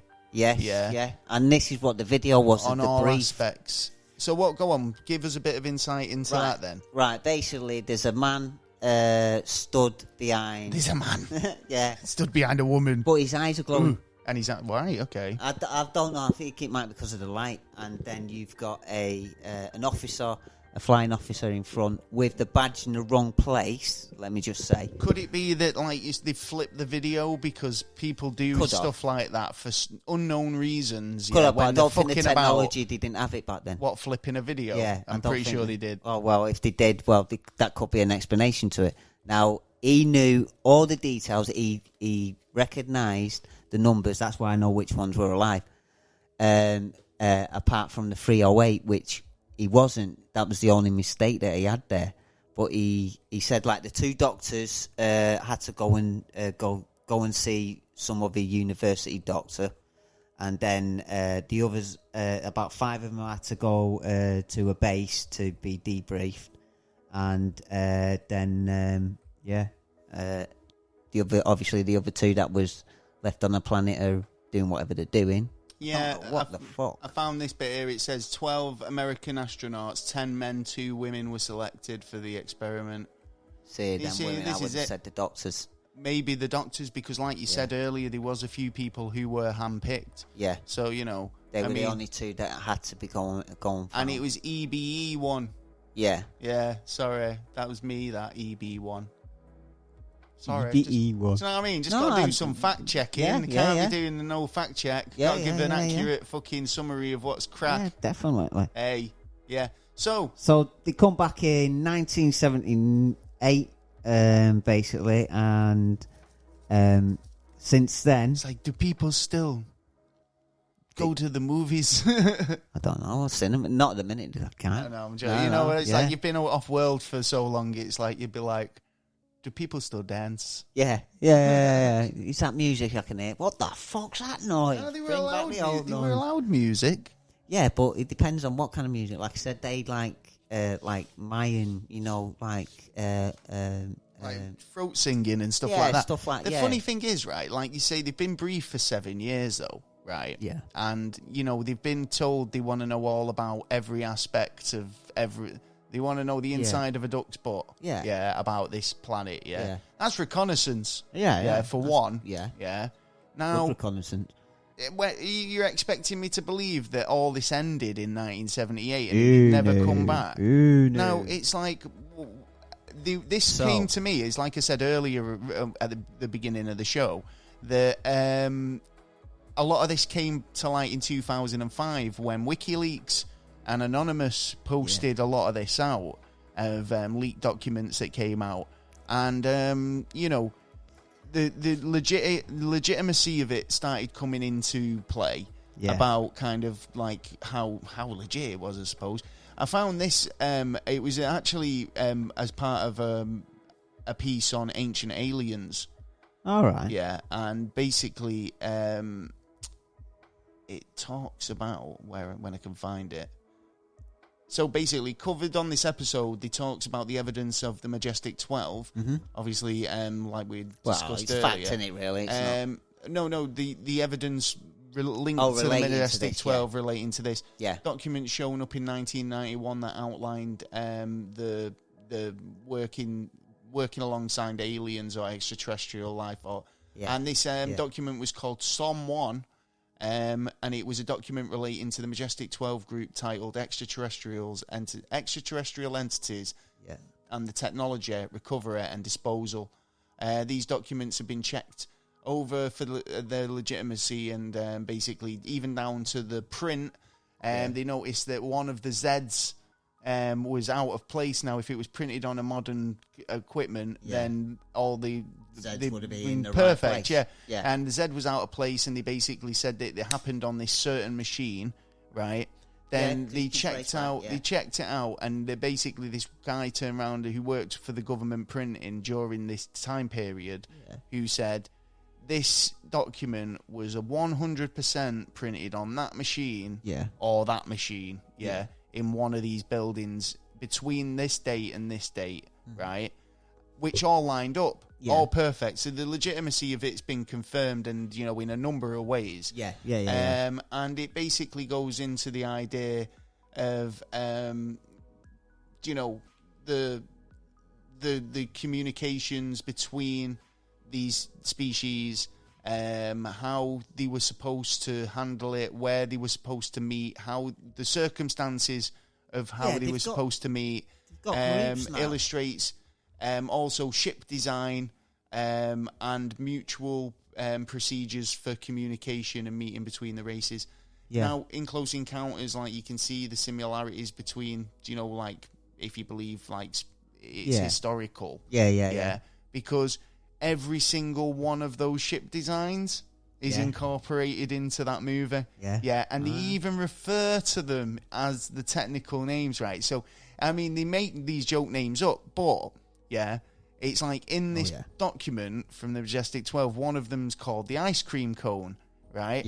And the kid goes, it looks like an ice cream, And it's like, I'm not being funny, but it's like someone shown Steven Spielberg this document and said, there you go, there's what your ship should look like, and there's 5-6 examples, and he's used them all. Do you know what I mean? He's probably gone out and gone, right, well, people must have been taking photographs over the years, let's have a look. Bam. Nah, but this was 2 on the money, man. Do you know what I mean? I got to agree that his milkshake brings all the aliens to the yard. Oh, yeah. So, I mean, if you think, I don't know, I think, like, what is this with movie directors and links to the space race and space? No. We need some imagination. Truth, That's what it must be. It's like, we need imagination in here. Hopefully they are trying to tell us the truth. Yeah. But then, like, they have come back. They've come back, like, April 28th, 1983, April 7th, 1991, October 22nd, 1996, November 28th, 1999, November 14th, 2001, so do you November think, 12th, 2009, and the last one, November 2012, but then 2009 there was actually a meeting. Right, okay. There was actually a meeting with the Vatican, the UN, the White House, which was Obama. Yeah. Then we had the US Intelligence Office, the US military, China, and Russian Federation. So what? They all had a big fucking summit. 18 people, and they all had a summit on this. And the last person to die, who actually was on the mission, was a guy in Florida, 2002. He's the last remaining, but they reckon that a majority of them died over radiation. Do you reckon that there's people out there now? So how is it that we can't get we're to meeting fucking... them at these how is levels? it that we have trouble getting to, like, the moon on Mars? Yeah. And we've got hold on. How come is technology coming forward more prominent now? It's a fair play, yeah. I understand that, but you could argue that why is there so many little creepy bugs coming out all of a sudden? Well, yeah. It's like our extraterrestrial beings introducing pathogens and fucking stuff that we're not used to, that didn't exist here. Yeah, but the same could be said to them as well by sending the humans there. Exactly my point. What's been passed down. And what's new, based on the fact that you're travelling between two planets.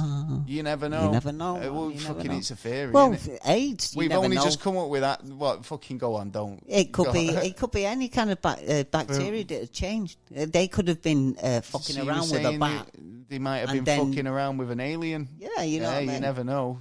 It could be, not necessarily sexual. Let's show me this Earth thing you call kissing. Different environments and stuff. Because we couldn't stand the environment on their planet, because they were put in like bubbles. They were like bubbles that they could walk around in.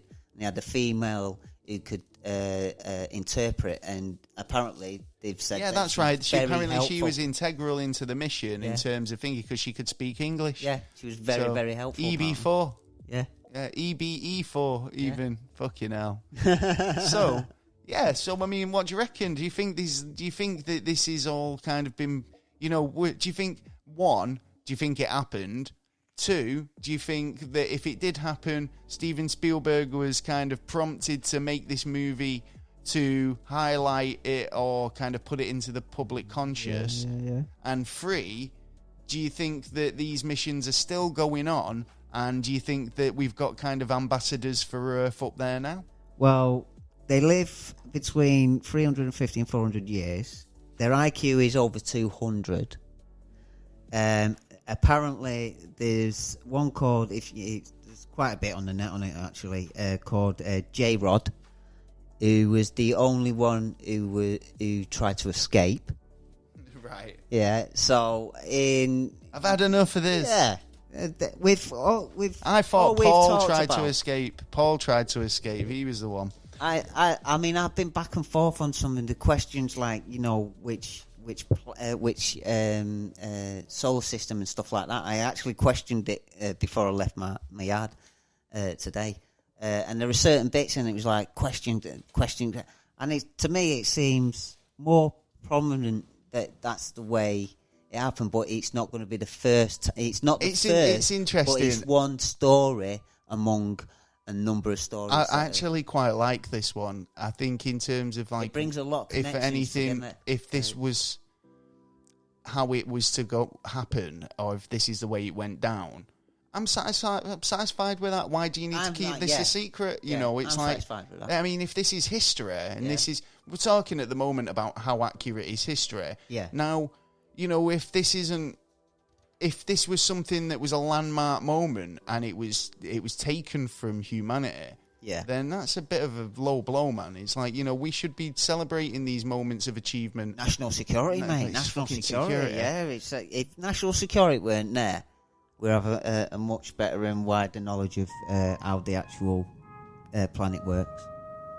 It's all these hidden like organisations or rules that stop people. Now, what have you got to hide? Nothing. Yeah, stop hiding the truth. Well, it all comes down to, again, and stop pretending to tell us. Stop pretending to tell us by just putting it in a movie and expecting to go, well, we did tell you. Well, and then it's a bit of a thingy, isn't it? Because he could turn around in a couple of years and go, well, we did tell you. We put fucking Close Encounters out in 1977 and you didn't fucking pick up on it. You just thought it was an entertainment movie. It was actually a documentary. Now, this is a thing. This is one of their fears. It was a reconstruction. There's consequences for if they get caught out that they've known for a long time and they have been hiding all this information. There will be a consequence, and they know it will be a consequence for whatever party is involved. So you just reminded scared. Me of the raid on Area 51 that they threaten now, though, because it's like the consequences will be one guy. But they did put helicopters there 8 miles down the road and stuff like that. Just as a precaution, but just they didn't expect the 5 people to show up. Did you really think that anyone would walk in? I mean, there was a few dickheads who, tried it, but could you storm the place?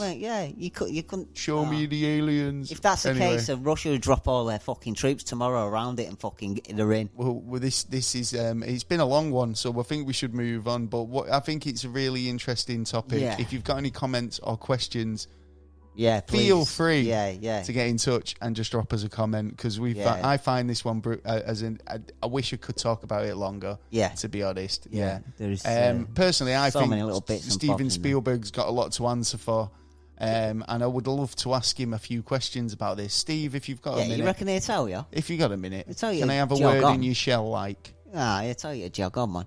Cheers, bro. bro. No, I can't. Oh, actually.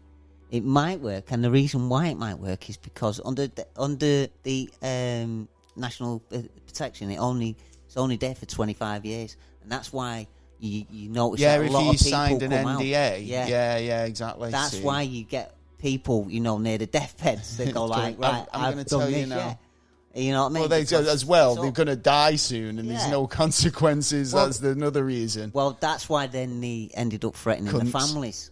If you're all right, then you can die. We don't care. But when you're dead, your niece, your sister, your mother's going to be right next to you. You fucking bastard. But it would make you change your mind. Of course you would, because you want your family to be safe. Exactly. You don't want them involved. And this is the mind trickeries that they use. No, I think this is it as well. It's like you get a lot of these cover-up people. Yeah. They get to a point where they just think, I've lived with this my whole life. I don't want to die with it. Don't forget, it's not just the US or the UK. Everywhere, every country has got a little indication and part of this. Every country. The big countries obviously have got the big parts, but all these individual little countries have got their little parts to do in it as well. Yeah. Well, let us know what you think, guys. It's if you think you'd like to go on a visit to Spiro. Yeah. Nah. Planet Spyro, Spirograph, For fucking 10 Helen years, Shapiro. radiation poisoning, and I can't sleep. There's no fucking... Yeah, there's no fucking nighttime. Yeah, you just take a face mask. Eating paper as well. Fuck that. I'm not a veggie, mate. I'm not a veggie. I want some meat. There you go. Do you know what? They were shocked that that one of them killed a snake there. Like a thing that the snake Somebody were just like, something moving, a meat. And they needed to test it, so they killed like a snake thing, and they were shocked that we would eat something like that. Yeah, of course. And it's like, well, it's meat, man. You know what I mean? You see, well, they couldn't understand football, so, never mind. Well, that's true. That was a giggle, that. Oh, moving on. Like I say, if you've got anything to add, just leave us a comment in a comment section or on the website. Drop us an email or get us up on Twitter. Moving on. We've got the news. It's a news. Yes, and we've looked for the entire length of 25 minutes or so to find all the best news on the web. And in a week that's brought us some sporting mishaps, new discoveries, and, just general bits and bats. Yeah. We've cherry-picked the weirdest, the oddest, craziest news going for this week, as well as some science and politics thrown in there for sprinkles. Yeah. Do you want to go first? What have you found out this week, Mr. Taylor? Okay. I'll start with bad news. Sorry. Fucking bad news. Well, it's not bad news, but it's news that like the WHO, the World Health Organization, are now reviewing evidence emerges of airborne spread of COVID, because doctors and that have been turning around saying, look, this is happening, and they've not doing listening. But that's why you should wear a mask. And now they're turning around going, you know what, we might have been concentrating on trying to get all that money from America, that we haven't been concentrating on actual events that is going on now. Okay. So they're now going to check it out again. So if in a bad sense, that means everyone's going to get it. In a good sense, how do you mean? Like, you mean, because I know people say about being asymptomatic. Well, no, because you were saying, is it a virus or bacteria? Yeah, because it's still not being answered, and it's a simple answer. Well, it's referred to as a virus. Everyone's called it a virus. I've never once heard it be referred to as a bacteria. Oh, I have, yeah. Well, who's referring to it as bacteria? These are like the doctors, the medical doctors who are saying it on the TV, or the ones who are on the news, or the ones who... If you've heard people say this, let us know in the comments, because I mean, I've not heard it personally, but I'm not disputing why it's saying, but it's another confusion tactic. Of course, yeah. I mean, people are confused enough already. Yeah. I mean, but you can get viral infections, you can get bacterial infections. Yeah, they're totally different. I can't wait for question time to come down there, because I'm going to get my ass down there and I want to know. Make sure you take your tape recorder, then we'll put it on the show. Oh yeah, man, I'm going to video it. So what? There's just basically a confusion whether it's one thing or another. I think they should work that out. Work that out if they're going forward. Yeah, they need to get it all together. That's the whole reason why they were there. That's the whole reason why America was and everyone else was paying them money to actually go and deal with the matter, instead of like sitting there and saying, oh yeah, China did give us all the information, it's all correct and blah blah, this, that and the other, and now they're turning around and saying actually they give us fuck all, they told us to go and kiss our ass, but we couldn't turn around and tell the world that, oh no, we haven't got any control, because really you haven't got any control, because now it's turning out that more viruses are turning out around there, because now Black Plague's back. Oh my God, you've got no good news, have you? I've got funny stories. Yeah, that's why you're the chirpy. I'm the chirpy one. But in Mongolia, they've had one as well. But there was one a couple of months back there that been dealt with. It does happen in America, seven people a year roughly. But there is actually the Black Death's actually never really gone anywhere, is it? Yeah. You can still get leprosy. Yeah. Yeah. It's like, it's just very rare. Yeah. And the thing is, it's worst one's rabies. Don't get rabies, because rabies is the top of the list of one not to get. Yeah, totally. You wouldn't want anything, would you? Yeah. I mean, ideally. Because there's no cure. There's actually no cure for it. Well, are you done? Yeah, I'm done for the minute. For the minute. China's got really, really bad news, because there is a power station, I think, near there that's... there's 400 million people beneath things that hold the water back. Oh, dams. Dams, that's it. Dams. There's one of Holy the damn. dams is looking like it's going to collapse. Shit, hasn't this happened before? This rings a bell, this. Yes, but there's another one, but there's 400 million people. Why build a community underneath a dam? Because by all logic says don't do it. It seems like a bad idea. You're going to get fucking washed away. The dam weren't there before they were there. They were there going that's what I'm saying, but then you've built a dam. Yeah, but then that's forcing you to move, though, isn't it? I don't know. You know what I mean? Which, in one way, you should move. In another way, chicken and the egg situation, isn't it? It's like, well, we were here first. We need power to keep living. I don't understand. Yeah. I've got a bit of bad news, but it's not for any. It's for a sprinter. Yeah. Ooh. Noah Lyons, basically he's a sprinter and he beat Usain Bolt's world record for the 200 meters. Bollocks. Yeah. And then he realised he'd done a blunder. He'd made a boo-boo. What? Mate. Gutted, mate. Seriously, good for the guy, seriously. So what had happened is, just before the race was about to start and they were putting him on the starting blocks, they'd moved him into a different lane, right? Okay. So he's done the race, and I think Usain's world record for the 200 metres is about 19 seconds something, yeah. Right, okay. And this kid did it in 18.4, yeah. Fucking hell, whiz kid. Yeah, exactly, that's what everyone was, fucking hell, mate, that was amazing time, What, did he have a rocket up his ass? And then they've gone, that can't be right. Yeah, and started doubting him straight away, right? Yeah. And they were right too. We've got to give him credit for for the adjudications and whatnot. He held it for a few seconds. But he held it for a few seconds, right? But this guy, obviously, he's just crossed the line, and his time's come up, and he'll be using that again. And that's saying that he's done it in a world record time, right? Now his normal average time wasn't that. Yeah, what, something like 20? Yeah, 21 or something. Yeah, right, good. No, he's good at what he does. I mean, I'm not knocking him. Bolt. He ain't no Bolt, though. But to get this time was like phenomenal, right? Yeah. Now it wasn't the case that the timers were wrong or the clocks were wrong or anything like that. Okay. They'd moved him into a different lane, which meant he was travelling a shorter distance.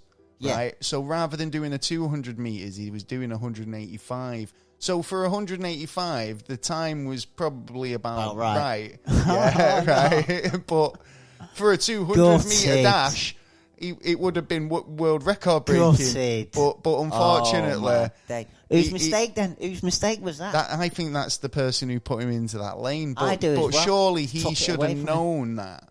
It's like one of those moments. No. It's like one of those moments when you're in the shop and you've paid with a 20, but then they give you change back of a 20, and you're like, you can see them making the mistake, but you don't say anything. You know what? Yeah, right. I did. No, the other week. Exactly, happens all the time. Yeah, right. But then, like, are you guilty for that, or are you just thinking, well, she's made the mistake or he's made the mistake? He's probably going, give it him back. As a trained athlete who's used to running that circuit, moving him into a different lane, in his head, he would have thought, I might get away with this. Right? And you nearly did. And you nearly did. You nearly did. But on the alternative, we can always claim, I didn't know, it's not my mistake. At the end, if he does get caught out, do you know what I mean? Yeah, but what's the more likely you're gonna get away with it? The first one, not the second one. I'm not sure. So he had a bit of bad luck, but unfortunate for Maybe next time. Noah. A bit more training, and you'll get there. You'll get to that Usain Bolt standard. Go and see him, and he might give you a tip or two. He might do you a Usain Bolt. Yeah. Or give you a fist bump. Yeah. So. Or get you to work for Virgin. Get you a blinding internet connection. Yeah. Anything else you want to talk about? I've got lots. You got lots. Johnny Depp's in court again. Johnny Depp. Yeah, trying to sue the Sun because the Sun with the Sun's posted. I've been watching a bit of this. And there was one thing that kind of annoyed me, and it was this recording. Amber Heard. Yeah. She's. It's like, I'm not being funny, but if I'm in a relationship with somebody, I don't record them at the most vulnerable points. Yeah, because he admits his drugs and he's drinking. Well, the thing is, the guy, admittedly is a bit of a fuck up. Yeah, right. Now I like Johnny Depp. Yeah, but he's a fucking legend. The guy's a legend. Yeah, but the thing is, it's like if I'm in a relationship with someone, I don't start cashing away evidence just in case, right? Which seems that's what she's done. And it's like there was this thing about him threatening to stab her. And she had evidence, audio evidence. Now we hear the tape, and it's basically Johnny Depp admitting he wants to hurt and cut himself. Yeah. Right now, people go through this. We know what this is. It's kind of self-harm is a big problem. Yeah. But the idea that he's in a vulnerable state and saying that he needs to feel something and he doesn't like feeling this way, and he's trying to mask the feeling he's feeling with a different feeling, if that makes sense. Yeah. And he turns around in the audio clip and says, "You cut me." He doesn't ever say, as far as I've heard in that clip, he never says, "I'm going to cut you," or "I'm going to stab you," or "I'm going to slice you and let you feel this I feel." Yeah, he's saying, "I want your mark." Yeah, I want you to cut me, or I'm going to cut myself, right? And then the housekeeper shows up, and then that's where the tape ends, right? Yeah, she that's says, funny, housekeeper, and he goes, no, thank you. And then the tape ends, right? Yeah. But my argument is, why on earth did she feel the need to keep all this evidence against him, in this way? Sounds like I don't get to me. I mean, unless he. But then, where's the evidence that she's been hurt? Again, yeah. Well, no, there is one. There is a photo. There is a photo of apparently where it was a birthday and he'd arrived late at her party, right? And there was an argument, and apparently he threw a phone. Yeah, right. And she was marked. She was marked off that. He says that he's only ever grabbed her, to stop her from hitting him. Yeah. And see that. And then there's, what else? But and he had problems with his other relationships in the past as well. It seems to be the same. I'm not going to defend Johnny Depp and say the guy looks like a handful. Yeah, right? He does look like he would be high maintenance and a bit hard work, right? Now, like I say, guy is a ledge, but I would never go into a fucking relationship with him. I don't think anyone had won anything against him. Helena Bonham Carter scares the shit out of me, do you know what I mean? Like, I would, in terms of, like, let's settle down. Do you know what I mean? Is she a bit naughty? I don't know. She might be. But there's some people out there. What's her face? Like... She's what's it? She's Lestrange from Harry Potter. You know what I mean? Oh yeah, that's a. You know what I'm saying? Anyway, was she married to Johnny Depp? Was that she one of Johnny Depp's, or was she married to? I don't think so. She was married to the director, Tim Burton. Oh, right. I think she was married to Johnny Depp or Tim Burton. I don't think she was married to Johnny Depp. Let's Google this. So. I've got to Google it. Yeah. On site, ready. Are you ready? Yeah. Hang on, we'll do this as we speak. We will. But, I think, I think that there has been a couple of more cases before and nothing's come out of it, basically. But I think, the guy's just, on hard times and, she's supposed to be there to help him.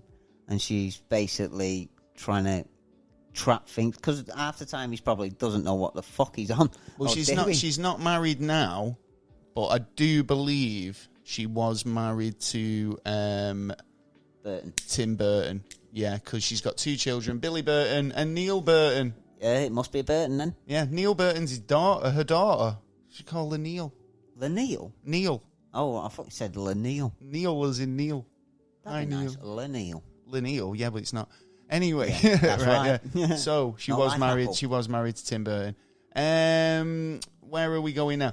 I've got this story about if you're interested in a bit of vampire slaying. Oh yeah, you can go and get yourself a vampire slaying kit. Oh yeah, this mysterious vampire slaying kit's including a pistol and a knife is up for auction. The box has been valued at $3,000. And it includes a glass, what's that? Aye. A vial with unknown content. Unknown content? Yeah. And a bottle of shark's teeth. What the fuck? All Shark's things teeth? that you need for killing vampire. What's a shark teeth? So this vampire slaying kit contains a pocket-sized pistol and a 19th century copy of the New Testament, and it's going under the hammer.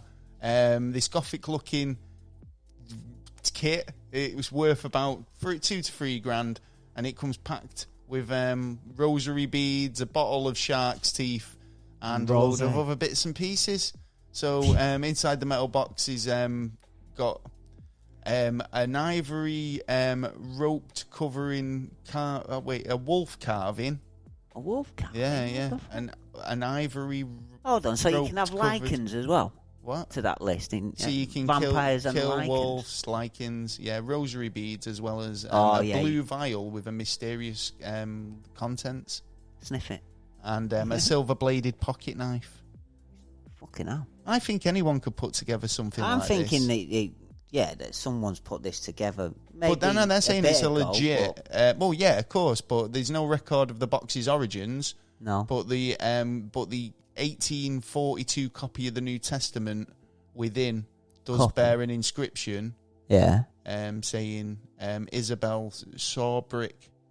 And they must have tracked the history of her then. Well, the current owner is from the West Midlands and wishes to remain anonymous. Oh, right. It's Dracula. No, it's a Brummy Dracula. I just couldn't come out in the sun. She's round here, innit? Mind you. Oh, that's not. Is that Scouse? Yeah. Well, I think that's a good little opportunity for a little investment. If you can gather loads of little bits of like medieval, when they can, as long as one item in there's old, they'll turn around and say, "Well, this Bible's from way back in ages ago, 2020." Yeah, and then they'll go, "Oh, nah, I'm not touching that. If it was from 2020, nah, disease, man. I'm having anything to do with that." That was when the big plague. They go, "Can you kill 2020? A 2020 killing vampire?" No. That's what I'm going to put together. I'm going to put a 2020 killing kit together. Oh, just get a vial of air. Yeah, just fucking a little sneeze in the jar. 2020 survival kit. Yeah. Oh, sell them. Nasty. Oh, so yeah. If you want to get over and check it out, it's up for auction at the Newark-on-Trent auction house. What was it? $3,000. About $3,000. Yeah, you going to go and get it? No, I've got no werewolves to kill this week. So, Oh, wait, is it in Derby? In Derbyshire. So, Charles Henson, owner of the Derbyshire-based Henson's Auctioneers, the firm is selling the box, they said. People are fascinated by the story of vampires, hence the contents appeal. And obviously, between films and TV today, there's quite a lot of I reckon it's in popular culture for over 200 years. So $4,000 I reckon that'll end up going for. Do you reckon? Yeah, I reckon some goth or someone will have it, won't they? Yeah, and now it's been announced everywhere that like quite a number of people turn up, and internet bidding as well these days. Oh yeah, it's been it's been you want it, you're gonna pay for it. Put it in the media highlighted now, hasn't it? So yeah, and so we've talked about it, so they're probably going to get about $10,000 for it. Yeah. I've got this other story. Yeah, be a patron then. Join Patreon. Yeah, that's a good idea. Robotic Birds. Right. Well, have you seen this? Supposedly, where I live, the police have got a robotic bird that goes round, drone that flies around. Is this one of the? Is it a drone? Well, it must be a drone. This is not a drone, right? This is a German engineering company. Oh, trust the Germans to come up with this. They're called Festo, right? And they've created a robotic bird capable of amazing realistic flight. Yeah. The firm acknowledges that their robo-bird does not have any business applications. Right. Yeah, but hopes it could have in the future. Drop bomb. I mean, it's just the fact that it's a feat of engineering, which is impressive enough to me. Doesn't have to have any commercial applications just to be a beautiful thing. Do you know what I mean? Yeah. Just get over it. Yeah, but they want it commercialised because then they can sell it and sell more product. Well, that's what the bird is absolutely stunning. I will try and post a Twitter on this as well because I wanted to show this video off. But I didn't want to post it before we posted the episode. Festo was built this Robotic Birds, and they've built loads of robots before, but nothing quite like this. They're advancing their stature at the minute then. So originally called the Bionic Swift, the next generation robot is able to fly thanks to ultra lightweight artificial feathers. So it's created the movement of a real bird, and then give it like super light feathers. Yeah, give it the right material. Exactly. Each device weighs only 42 grams, meaning that nine of them would weigh the same as one soft drink can. See, that's 9 of them. Do you know what I mean? That's really good, isn't it? And I think just as a feat of engineering, it's pretty kind of impressive. Because you've got it like with fish, and a lot of engineers now look back at nature to incorporate in what future things can be made of. Another interesting thing is, I just said there, 9 of them would weigh the same as a full soft drink can. Oh, full one. Oh, no, you're going over the top there. That's a bit weighted, isn't it? Well, it's actually twice as much as a real swallow. Fucking hell. So it's only a fat swallow. Yeah. Do you know what I mean? One who's had a bit too much bread. Like, Festo has managed to get the bird to fly with realistic motion thanks to artificial feathers and soft plates covering the bodies. But is it fly by, gliding? Or is it fly it's by... flying with actual... take off? Well, when the Bionic Swift robot raises into the air, these lightweight plates bunch up to provide lift. So when the robot bird descends, the plates fan out and allow them to glide gracefully to make sharp turns and fly in loops. So there you fucking go. Answered your question, didn't it? Oh, parts of it. There you go. Oh. Well, it's got motors. It is a mechanical bird. Yeah. So, and then it allows the frequency of the wing beat to elevate in angles of attack and adjust for variance in wind and stuff. Right. So it's quite clever. And I think even terms, like I just said, I mean, German engineering. Yeah. I mean, they've gone, can I make a realistic flying bird? I've made a realistic flying bird. And then someone's gone, why? And they went, I don't know. Why not? I felt like it. Good on you. I want to see a robo chicken next. The real one what lays robot eggs. What, little robots come out of the egg? Do it now, yeah, why not? What, so inside it, have a little factory where it goes, right, I'll make all that little thing, and then I'll put an egg around I want to be able to ask the question, what came first, the robot chicken or the robot egg? Oh. There you go. Have you got any more news you want to talk about? I've got a bit of NASA. Before we go into NASA. Oh, what are you talking about? Yeah. Right, well, I've got a couple of bits. Let's see what I've got left before we go into NASA. Yeah, I've got one more story. Silly cow. Silly cow. Woman in California dreamt about eating her engagement ring and did. Silly cow. Exactly. Fuck. She basically sleep eating. She sucked it off her finger, didn't she? Yeah, but she was dreaming about it. Now, why would you do it even in a dream? But she swallowed it. She put it in her mouth and then swallowed it with a glass of water. She wrote it on a Facebook page, but fuck it. Well, don't worry about it, love. Give it, 12 hours, and you can scoop it back up. Well, it's hardly news, is it? Well, no, not unless her internal organs are going to get ripped. Well, diamond, isn't it? Yeah. Well, but do you know what? I'm reading this story and I'm thinking, I've seen the phrase, I popped that sucker off more than once. And I'm thinking, I'm not. She ate her wedding ring. What a stupid idiot. Yeah. Right. Full. That's it. Oh, wait. This is the last story. Okay. Right. Incredible 40 million ghost house. Oh, £40 million ghost house. Bigger than Buckingham Palace. Shit. Is the UK's weirdest home. Weirdest home? Yeah. The amazing palace was built by colourful tycoon Nicholas van Hootenstragen. Hey? Nah, it's called... he's called Nicholas van Hoogenstraan. Yeah. Right, okay. Who has been jailed for general attacks and pornography. Yeah, offences. Okay. It stood empty for more than 35 years. Yeah. Right. But obviously they've kind of decided they want to sell it now or whatever. Yeah, it needs the huge mansion began to, belong to this tycoon. Yeah. And it's basically gone up as one of the strangest buildings and costs a whopping 40 million if you wanted to buy it. Fuck that. So why is it so strange? Yeah. The ghost house of Sussex, more basically they've known it to be called. Right. It's off the A22 south of Ilkfield. Okay. No one's ever spent the night in the amazing 40 million house mansion without having some sort of kind of experience. Hey. The house was designed in 1985 and designed by British tycoon Nicholas van Hugenstraden. Work on the imposing structure began in 1985 and was delayed due to complications. Yeah. And was completed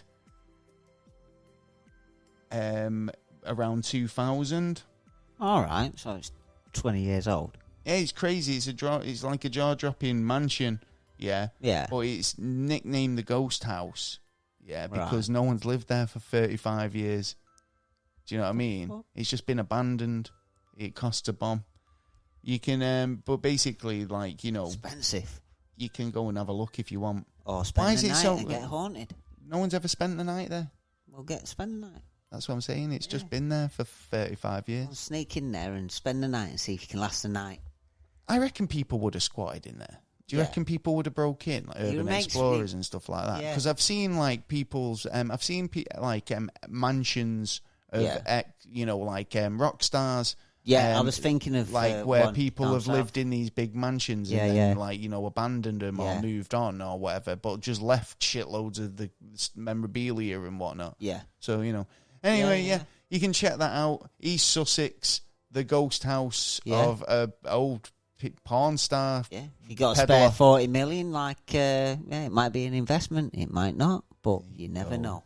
Well, going into some NASA news now. I've been reading this one about this 19-year-old girl, an aspiring astronaut, and the only person who's attended every NASA space camp. Yeah. Oh, shit. And she's already positioning herself for a mission to Mars.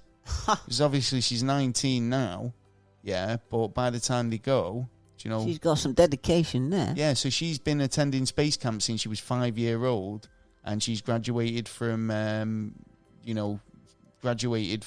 advanced space camp at 16. She's the youngest person to ever do it.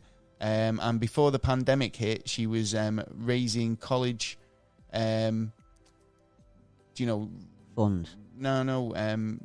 She was basically planning on, spending the summer on the what's it? Oh, yeah. On the Vomit Comet or whatever it is. Yeah. That flying airplane thing. Ooh, I'm assuming that's what she means. Yeah. But eventually her goal is to fly to Mars. It might be possible very soon. Well, what's her name? Within the next 10 years. She's called Elisa Carlson, and she's part of a group of young people working, to position themselves to be among the first youth astronauts or the first astronauts to go to Mars. Sounds like a smart I think cookie, she's got a smart head on her shoulders. Yeah, and she's dedicated by the sounds of things. If she hasn't missed a single day, I bet she fucking did. Well, the group, we should get them on. The group, mostly teenagers, talk online about the latest developments in space exploration, working to broadcast their interests to a wider audience. Carlson's online personality is NASA Blueberry. So we'd have to check you out. Get on there. She uses the name on Twitter, Instagram, and TikTok. So check her out. Subscribe. She's probably one to watch because, like I say, she's graduated every space camp. Yeah, and I reckon she's probably going to get up there. She's got the ambition. Sounds like it. Sounds like she's going to go far. Exactly. Obviously, have you got any NASA news?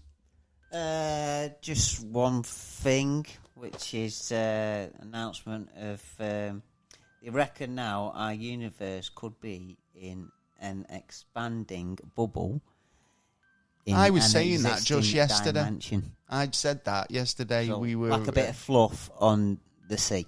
We're a little bit of a speck of dust on the breeze. Yeah, I could see that. I could really see that. I thought that. I mean, it's like it's all about your scale. It's all about scale. It's all about scale. It's to you, an ant is a tiny little thing, but to them, from their perspective, their whole society is as big as you need it to be. Yeah. Do you know what I mean? Well, a lot bigger than what we've got now, if you think about it. A hell of a lot bigger than what we've got now. So that doesn't surprise me. And they're just acknowledging that now. Well yeah. No shit, Sherlock. Checking some evidence, some scientists have come up with, bang, you know what, this might actually be true. So they're basically saying that it could be a possibility. Yeah, as an accurate theory. Yeah. Well, scientists discover a lot of things. They've discovered this week an odd radio signal, I suppose. Another one. Yeah, it's emitting a ring-like pulse in space. The unexplained circular radio wave were picked up by the array Pitchfinder radio telescope and appear to be coming from an unidentified source deep in the cosmos. Well, funny enough, actually, there was. I've been checking out about our atmosphere and our electric, our cover, and there's been a lot of problems with it at the minute. Apparently, last month there was a lot of movement around. And the sun isn't burning any particles off yet, so it's really quiet. And they wanted to know where this energy was coming from. Well, astrophysicists have discovered this unexplained radio wave pattern being emitted from an invisible force deep in space, known as the odd radio circles, or the ORC. It's believed that they may be coming from a mysterious structure from another galaxy unseen by human eyes. Yeah, possible. So it's not unknown, because at the end of the day, right, look at a radio signal, it's always depicted the same way. If you Google now radio broadcast tower graphic, you will see a tower emitting a circular wave because it's pulsing out, like on your phone. Look on your phone, it's got exactly. It's curved, isn't it? Right, and as it's like a ripple in a pond. If you throw a stone in the water, that's the analogy for it. Yeah, right. And that's the only way when radio signals are being beamed out. Now we're beaming out radio signals, television signals, internet signals constantly, right? And we've been doing it for fucking decades, right? We're probably getting picked up somewhere out there. Yeah, most definitely, man. And there's probably another civilization going, what the hell is all that noise? I'm hearing Hitler fucking talking his speech. We've got an odd signal. Do you know what I mean? Yeah. So the reasoning behind why it would be a circular pattern signal, that makes sense to me. Do you know what I mean? They've decided that that's being emitted from a structure, and I totally buy into that. So, but to say, like, obviously it's out in a galaxy, far away, the waves take the form of like a blast or colourful circular object, where the pinpointed the cameras during the survey of the Australian Square Kilometres Array Pathfinder Telescope, or the ASKA. So, So they've tried looking infrared and X-ray sources, but nothing's nothing's come up. So it's left experts baffled. I'm going to keep an eye on this one because it seems quite an interesting one. Yeah. And obviously the wow signal was a big thing, and you find a signal that's could be coming from Serpo. You don't know. Who knows? You never know. In fact, funny you should say that, because that is the direction where it actually pulsed from. Is it? There you go. And a lot of them do seem to be maybe they're on the way back. Area. Well, no doubt they will be coming back at one point or another. Well, the Pentagon have also revealed that there are loads more videos that they've yet to release. Yes, they're looking at willing to release, but will they? They've said this how many times, and then you get something coming out, and it's like, what the fuck is this? This is fuck all. You done this in your basement? Well, the Pentagon have said they've got a lot more highly classified videos or so-called unidentified aerial phenomenon, or UPAs, and the ex-head of the government program, of a secretive government program, has said the government advanced aerospace threat identifying programs has got a fair amount of videos that they could of aerial phenomena, which the Navy pilots have kind of gathered since 2004 to 2015. I think they're going to now try and use us by... I couldn't get my words out there. I do apologise. By actually getting us to do the job of looking and finding. Yeah. Well, finding the items. There you go. Well, I think that's my news. I think I had one more story about alien blob creatures, if you were interested. Oh, is that the one on the sand beaches? In the beaches. Oh, there's too many of them. It's really nothing. It could be called snot. It's called jellyfish. Yeah. Just don't stand on it, guys. Yeah. I've been in Wales. Do you know what? To me, anything that washes up on a beach looks fucking alien. Yeah, I don't know what's in the sea. I'm not interested. It scares the shit out of me. It's a soup of our sewage, or the shit, or the piss, or the cum, or the eggs. Or nicely everything. Put, mate. Well, it is if you think about it. It is a sewage but we make it worse by dumping all our shit in there. And then you wonder all this crap gets put out. One last bit of news. One last little bit of news. The NASA space mission to Mars exploration program website. Yeah. If you go to http://mars.gov or mars.nasa.gov. Yeah. Or Google Mars exploration program. Yeah. You'll find the website. They've got a load of interactive stuff up there. At the moment, they're calling for saying, like, you can put your name, send your name to Mars again. Yeah, so they've done this once or twice, and you're able to send your name up to the Red Planet on the next mission. You can get involved, go into the website and sign up to that. I'm going to get the NASA podcast sent up to Mars. Also, they have a Mars photo booth where you can insert yourself into scenes of Mars with the NASA logo and everything. It's pretty cool.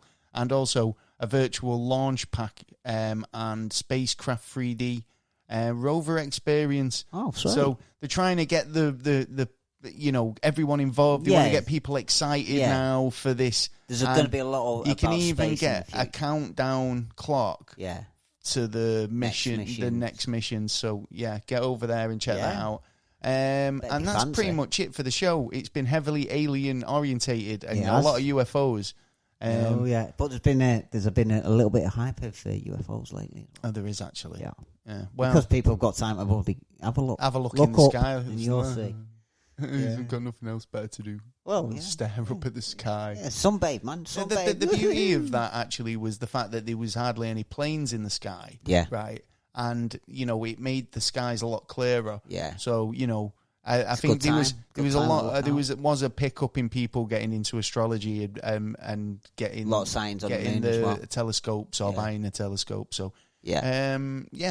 But that's the show. It's been a long one, but I've enjoyed it. Yeah. If you want to get in touch and drop us a message about anything you've heard in the show, if you want to get involved in the What's Fucked Up Where You're From, and tell us where you're from, a bit about it, if there's any folklores or haunted buildings, we're interested to know, and we might feature you on the show.